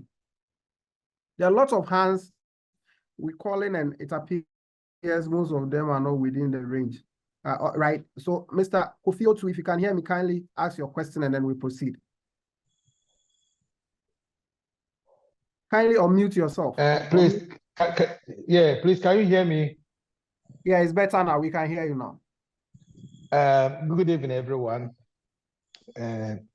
I wanted to give a short suggestion on what Professor Eshen touched on concerning the intention, where we cannot adapt and work on it very well, which can yield a good result.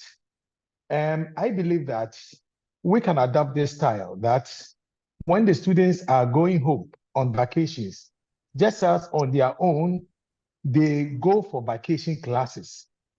We, the facilitators, we, the teachers, can give the students some task in reference to their communities and their locations so that when they go, they can visit these artisans, take their numbers, coordinate with their teachers or facilitators so that they can liaise together and even take photographs of whatever they are going to do there.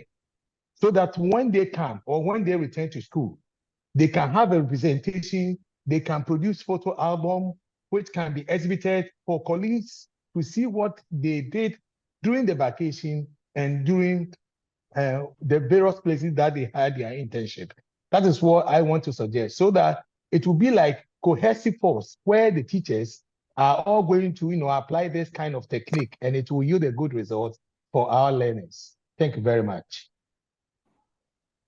All right, thank you so much for your suggestion. We take it in good faith. Mr. Divine, if you can hear me, kindly unmute yourself and then ask your question. Yes, sir. Good evening. Good evening. We can hear you, sir. Thank you. Mine has to do with the internship aspect. I want to find out, not all the communities have got the facilities where we can see these artisans where our learners can go and do internship. I also recall some years back when we had the middle school system, they had one particular center where they provided all the tools and materials, and the schools were going on rotational basis. Like Monday, for example, all Form 1s will go to the center for practical activities. Then it continues like that to the Form 4. So I wanted to find out if the curriculum designers have considered something like this, where they can create a center for schools within, schools around, to share this where particular year groups can go.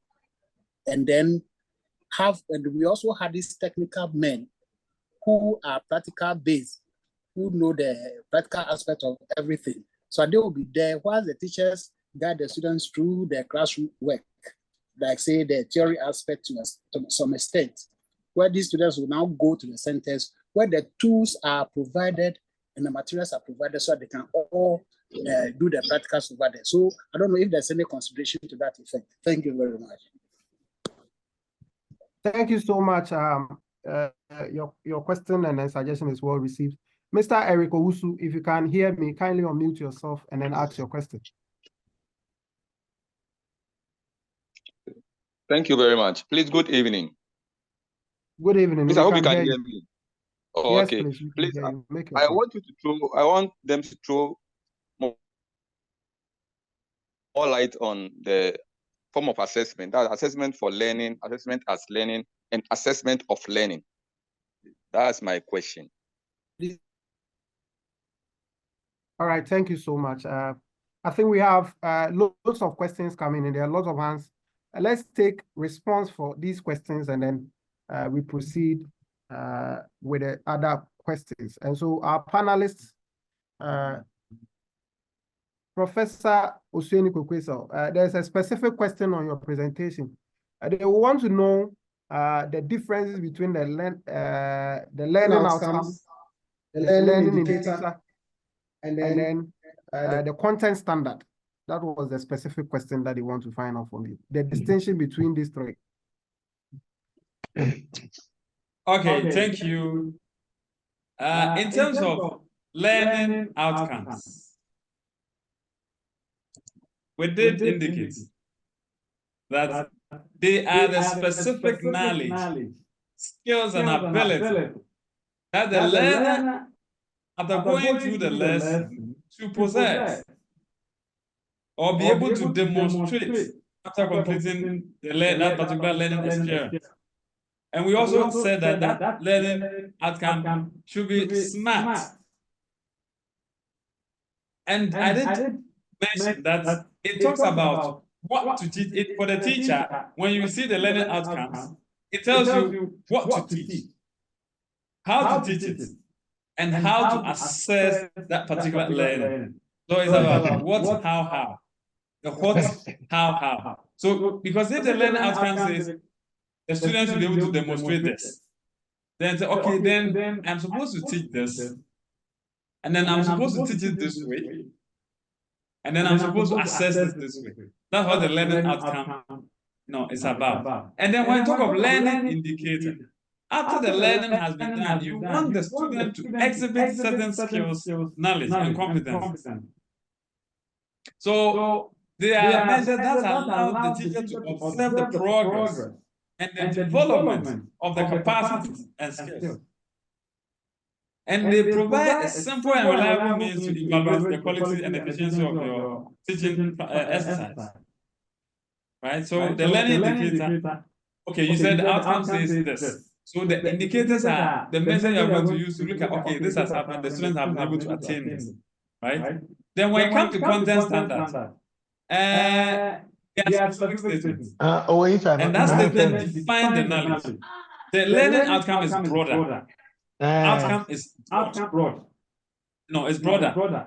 And then the content standard is more specific, it's zeroing on one thing. And that if you go to the pedagogical examples, the pedagogy and the examples with the best entry skills, they give you the specific examples you're supposed to treat as a teacher.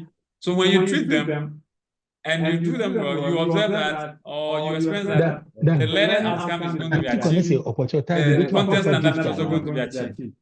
And it is based on the content standard that the curriculum preferred or gave a specific examples, so that when those activities have been done by the learner, and it is considered that once it demonstrates those skills, knowledge, and competences, then it is achieved. Thank you. I will leave it to Professor Mante and Eric to add up. Professor, Bonsu, Honorable Bonsu, Chairman, you can add your voice, please. Thank you.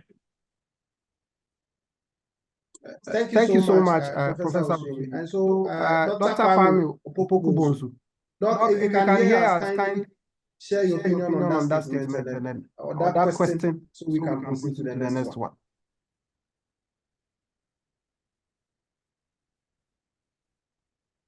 Hello, Dr. Kwame Opoku-Bonsu. Sir, if you can hear us.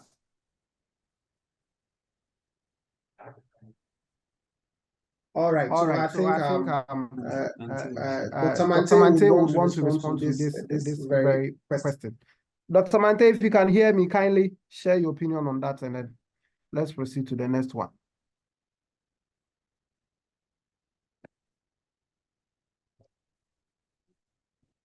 Hello, Dr. Mante.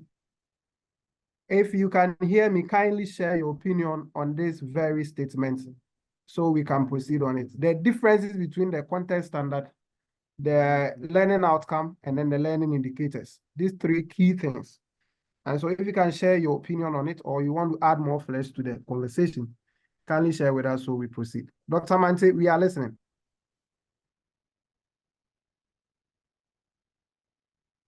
All right, so if Dr. Mante is also out of our range, Professor Eric Shen, Prof, if you are here with us, kindly share your opinion on it, so we proceed. Hello. Hello, Prof, we can hear you. Thank you once again. I think as Professor Aisel said, he said exactly what I was going to say about the learning outcomes, indicators, and content standard. But it's not different from what teachers used to do in time past. It's just that the nomenclature is the change of names that has happened. So we don't have to be so worried about the differences. It's just a matter of us understanding. And Professor Isel just hit it straight on the head. And if there is further need to explain things, we can do it. But I just wanted to quickly react to the first few questions, comments that came up concerning the name calling of visual art students and the rest. I want to believe that. Hello? Can you hear me? Hello, sir, we are listening. Yeah. Yes. Yes, please. I want to believe that what we've done now, Art and Design Foundation, is one of the core. And we are not saying everybody is going to do it. But the doing will depend on how we prepare ourselves to market Art and Design Foundation. If we are able to market the program without complaining so much, without finding difficulty in implementing the curriculum, if we make it so interesting, many of the learners will opt to do Art and Design Foundation more than Agric and the others. That is one. Now, the second thing is, once we have gotten Art and Design to be considered as one of the major electives, and it's out of only 3 electives, Art and Design, Agric, and ICT. Once Art and Design has become part of the main core. And we have put our house in order. Government will be obliged to provide the basic necessity for the running of Art and Design Foundation, which will definitely spill over to Art and Design Studio. So for me and for many of us, our interest should be, how do we brace ourselves for the new challenge of getting more students? And how do we encourage more students to look at art and design as the best subject to unleash learners' creativity, collaboration, and critical thinking? Once teachers and facilitators are able to do that, we are sure that within the next, fewer years to come, we will have art and design being a serious core. Then what others have been agitating for, the STEAM, let artists do STEAM. Now we have STEAM on the stove. It's just that the steam is yet to come out, but the heat is on. So please, members, let us welcome that. Now, and a quick one also to the issue of internship. I did not say that internship is part of the curriculum. Internship is one of social learning strategies that teachers will have to avail themselves to know and look at how to use it. So I'm not saying that it is in the curriculum that students should go on internship. Rather, the curriculum is so opened for us to be innovative. And once internship falls under the experiential learning pedagogy, it is possible that a teacher will explore and exploit its use in his classroom or studio space. So it is not something which is generic for everybody to think about just jumping on. No, it depends on your locality. It depends on how you present your lessons. Now, and the last one that I want to touch on has to do with the materials. You realize that very often when we talk about materials, the issue of buying comes in.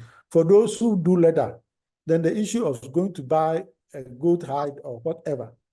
But have you considered that old bags can be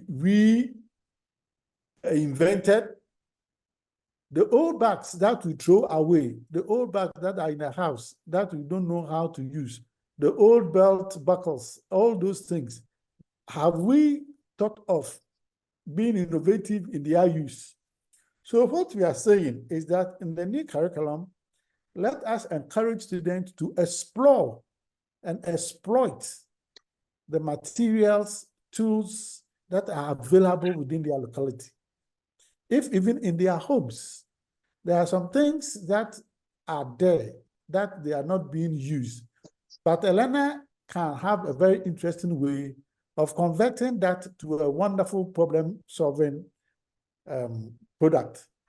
So let us not think that the issue of material is so strange. There are materials that we find around, and there are definitely some materials we need to buy. And for those ones, until we have developed an innovative way of replacing them, we will have to buy. For example, contact glue or solution.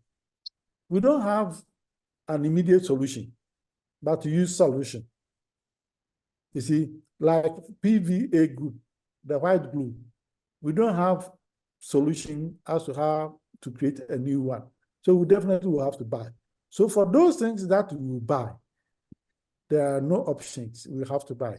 But for those which we can improvise, we should be open and encourage learners to improvise. With that, they will be able to turn the things, the waste, trash, everything that we have around into usable and profit-making products. Thank you. All right, thank you so much, Professor Eric Francis Eshen. We are so grateful for that insight. I can see Chairman, Dr. Kwame Okokubonsu, your hand is raised. Yes. Doc, you would want to make a suggestion, but I would also like you to add this one to it. One of our participants would like to know the difference between the forms of assessment that is going to be used for this particular curriculum. So assessment as, and then assessment of. And so they will want to know the difference and its application in this curriculum. Yeah, good evening, colleagues. Good evening, sir. Yes, my contribution is going to be a bit broad. I'm going to take it from resources to material forms, like conventional, unconventional, then to the resource center that somebody suggested. I think that what is at play now is that as soon as we talk about art, we all presume that we know the type of materials and tools that students will need. It has been so for a while. So it's not surprising that as soon as we mention the idea of art and design, everybody moves to the corner where we think that students are going to need A, B, C, D, or E. But most of the time I ask myself that if somebody comes to the school and for a particular project, you want to use countertops or bottle tops, or as Serge Atoko is using now, want to use Kufuor gallons for his artwork, what sort of resource are we going to stock for the person? So we have to look at what we can stock and what we cannot stock, and what the student will buy or will not buy. The basic parameters for the curriculum is for students to look at the environment and make use of the environment. So the resources are already in the environment, and we want the student to develop the skill. Somebody mentioned the idea of skill, and looking for material and using them are also skills.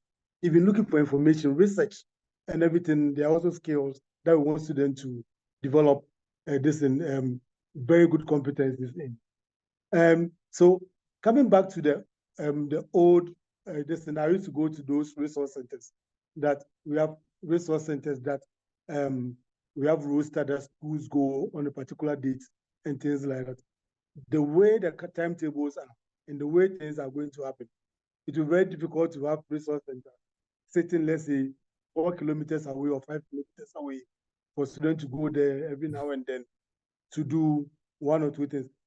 We want the student to look at the convenience of selection of material, the skills that the student possess to use the material, and what sort of meaning the student can make out of using that particular material.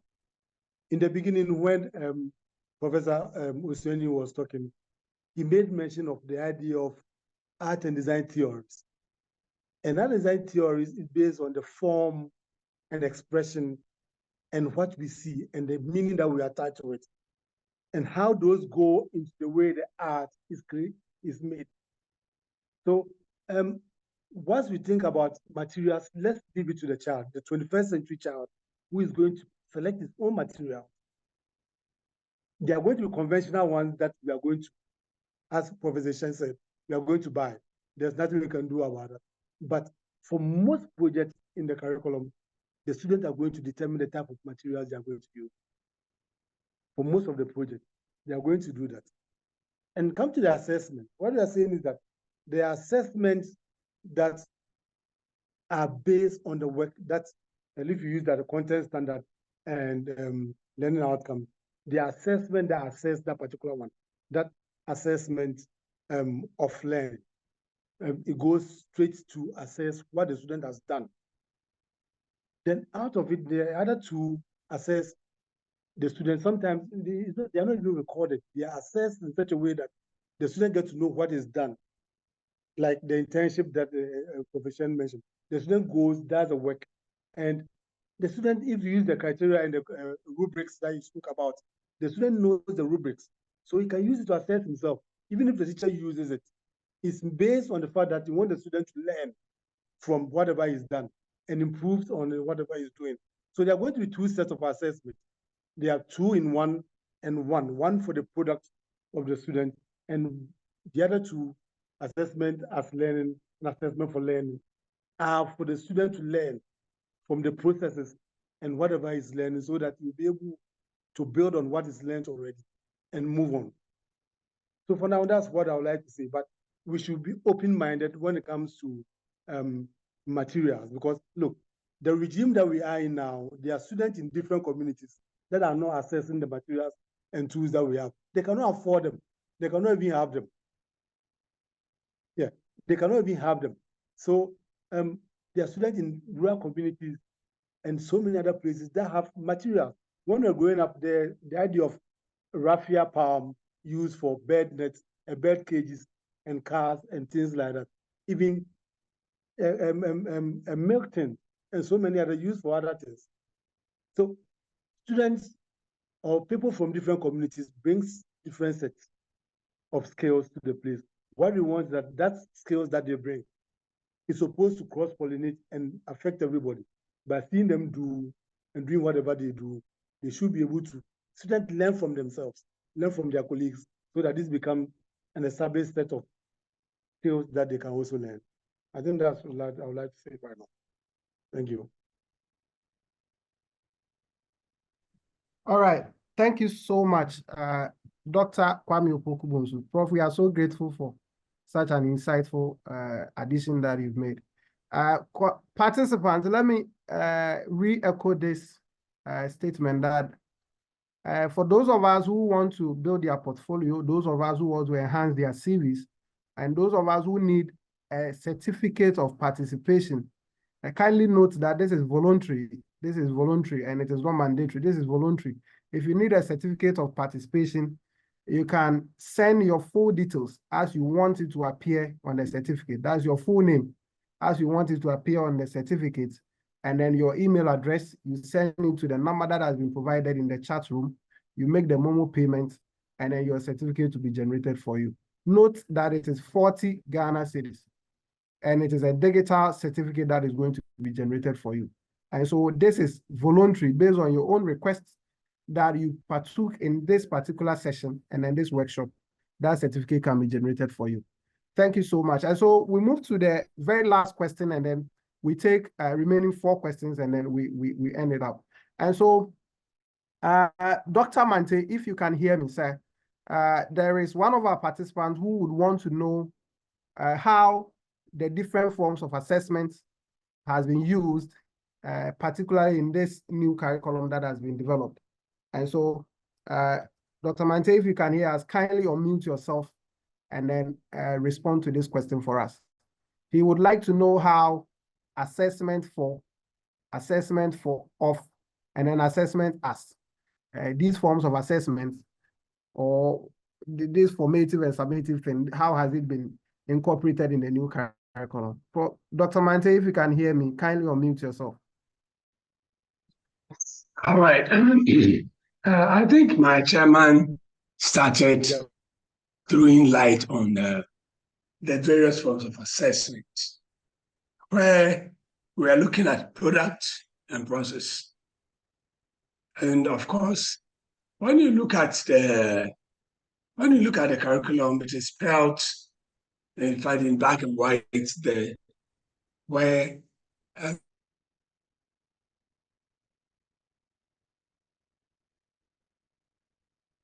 to showcase their product and then talk about how they went through the making of the product. So it's like the process coming in. So then at the end of the day, the assessment of learning, which becomes really looking at the product.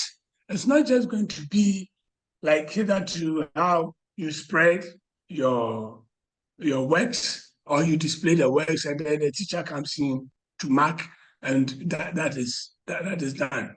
But over here, the students gets opportunity to learn through what they are doing and what others are also doing. That's the processes that they And as they go through the discussions and the presentations and whatever of their works, that becomes the two-in-one, as Mr. Principal said earlier.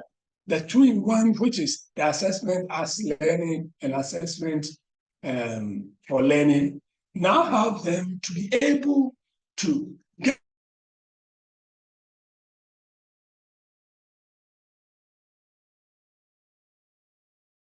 things they couldn't do well. I think that others did better.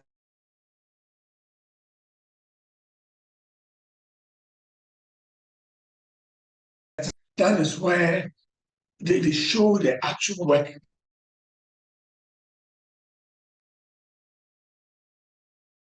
The indicator was expecting them to do. So going forward, almost every indicator has made use of all these three forms of assessment.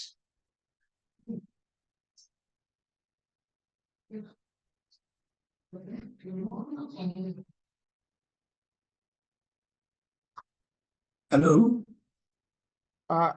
Yeah, hello, Doc, we can hear you, but there were a bit of a technical challenge. So kindly proceed for us. We're still listening to you. Right. Yes, I was talking about the fact that every single indicator has made use of these three forms of assessment explicitly, where students will showcase whatever they've done or show the work that they've done, that's the final work. And then they will get the chance to talk about how they went on doing the work. So then we're looking at the finished work, and then we'll look at the process. So it is through the process or the discussion of the process that they will get the assessment as learning and assessment for learning. Then when the teacher is looking at the final work that they've done, that is where the summative assessment comes in. So it has been catered for. These three assessment models have been catered for very well within the curriculum, and it has enshrined in almost every indicator. Okay, all right. Thank you so much, Dr. Mante, for that clarity on that specific question. And so we take two last questions and then we draw the curtains for today. Participants, please table your questions in the chat zone. We'll get all of them together and then it will be responded to. But we'll take the last two questions. And so Mr. William Buache Achampo, if you can hear me, kindly unmute yourself and then make your point. Yeah, Mr. hello, William good evening. Buache. Yes, please, we can hear you. Thank you so much for this opportunity. I think my question borders more on the availability of infrastructure in most of our secondary schools. Currently, there are a lot of the secondary schools that do not have art studios or spaces for doing art. There are some schools that do artworks in the normal classroom setting. The dual desks in the classroom also do not permit the exploration and the art practices doing artwork. So how will these challenges be taken off so that the intended outcome of the new curriculum will be achieved fully? Then secondly, I see that there's also the need for digital literacy. There's the introduction of digitally created arts. I'm trying to get the word right. Arts that we do digitally. And most of our art teachers also will need training. So I'm also suggesting to Atag if something can be done, some training sessions could be held to upgrade us on how to use some of these digital platforms, such as the Photoshops, the Corel Draws, and those things to aid and assist guide students as it is. Thank you. Thank you so much for your question. I think your point has been clearly made. Mr. Joseph Kwabena Adongo, if you can hear me, kindly make your point. Okay, good evening. Yes, please, we can hear you. Please, I think my question is in line with the use of digital tools. My concern is some students may want to explore the use of digital technologies to produce their works. But the issue is, how do we as facilitators manage the use of such tools whilst they are on campus?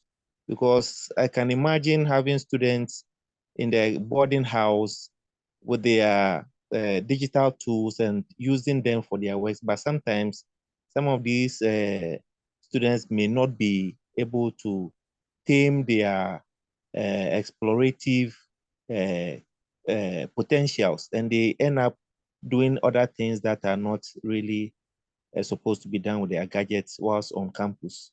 So my question is simply, how do we manage the use of digital tools as we explore the experiential learning pedagogies? That's my question. Thank you. All right, thank you so much. Thank you so much. I think that's the last question for today. Professor Eric Francis Eshen.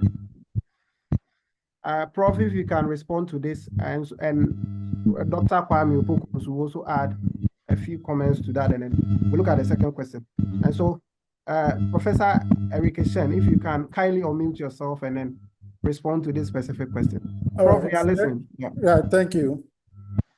One, you know, the whole issue of education is not about one unit activity.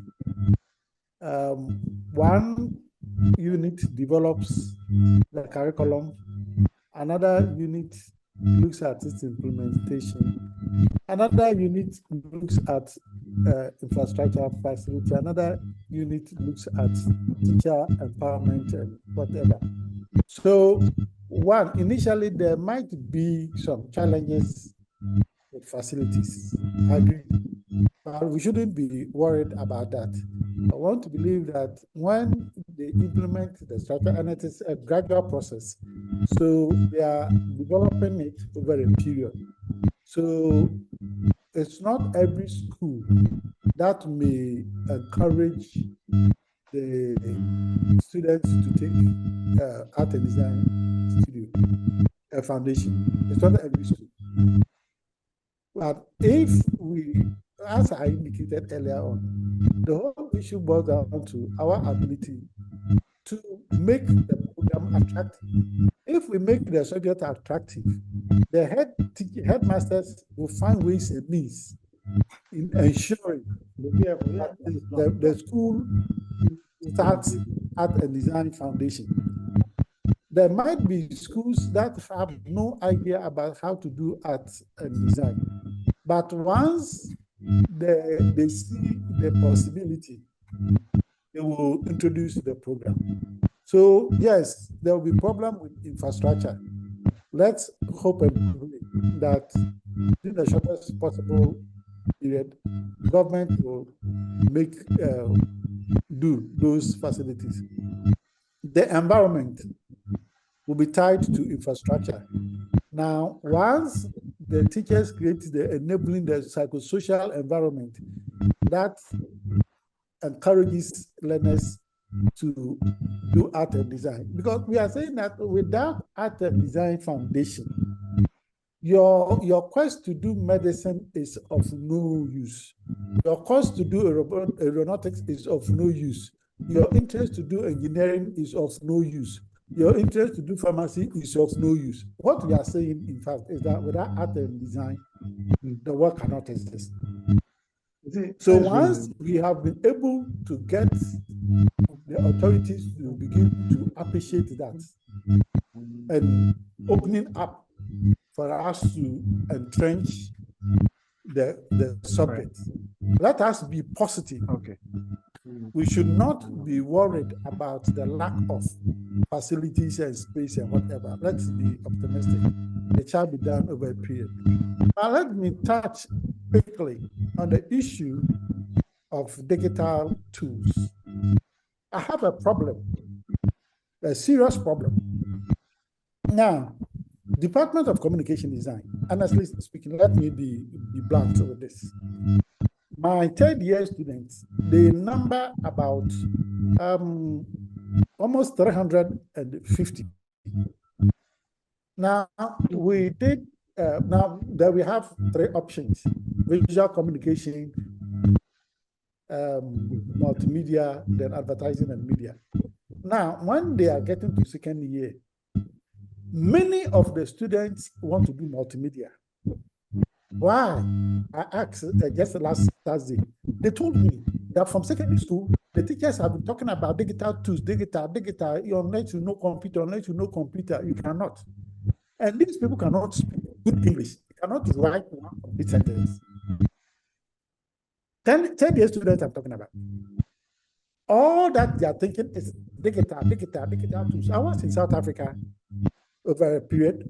Now, in the university, 10 years before students were allowed to use computer in design. 10 years. They ensured that from first year to year, students develop the ability to think and work with their hands. Because without the use of the brains, the computer can't do anything for you. Today, AI, if you don't give the right prompt, the solution will be ordinary. So your inability to think, and we think with the basic things, pencil, pen, discussion, and others, that is what is needed in equipping our students to be critical thinkers. We don't use computers to do critical thinking. Last week, a group of students came to me with their thesis topic. I said, no, you go to AI, go to chatbot. Ask chatbots to give you the topic outline. It will give it to you. You can ask the chat to give you an expansion of it. It will expand it for you. Now, what to use is this learner who has these digital tools doing everything for them, and they cannot think, they cannot write. What have we done to them? So for me, it is good we use the digital tools, but we should emphasize on going through the rudiments of knowing how to use the mind in thinking and solving problems. Now, when we are able to do that, the digital tools become so relevant and useful. Okay. So I want to encourage you all to start slowing down on the issue of digital tools. We don't have computers. Right. It will not solve the problem. The problem is, let us start gradually.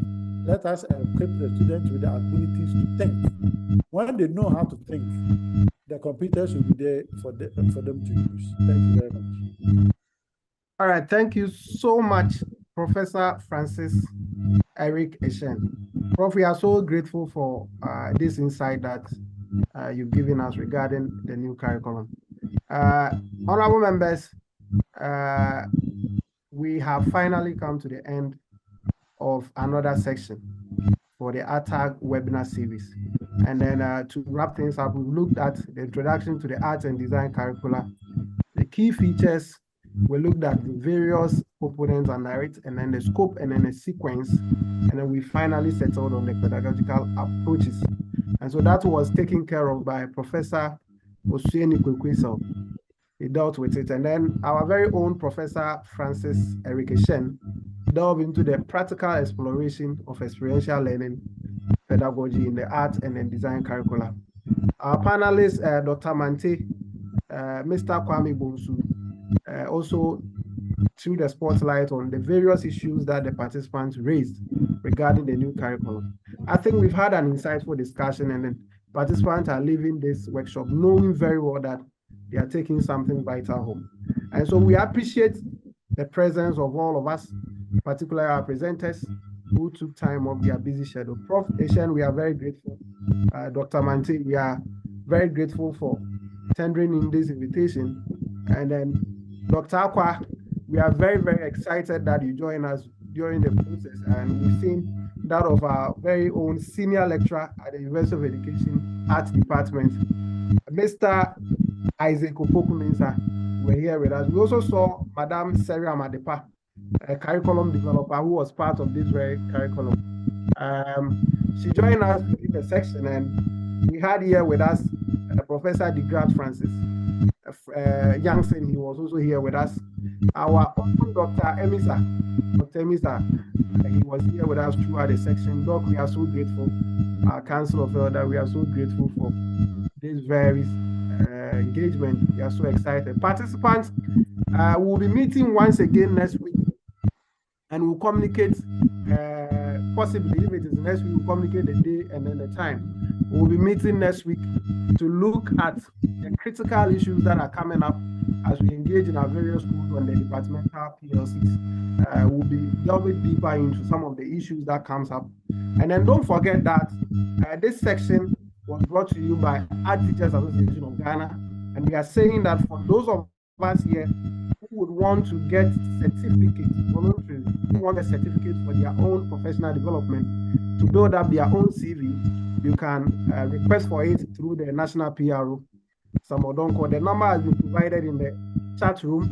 You can chat, or you can send your details and your email address through that number. Once you make a payment of 40 Ghana cedis, a certificate will be digitally generated for you, and then you can use it to update your CV. You can use it to build your portfolio, and then use it for other professional activities. And so thank you so much for joining us, and we're hoping to meet next week once again for another section. Professor Osueni, we are grateful for joining us in the section. Thank you so much, and have a good evening.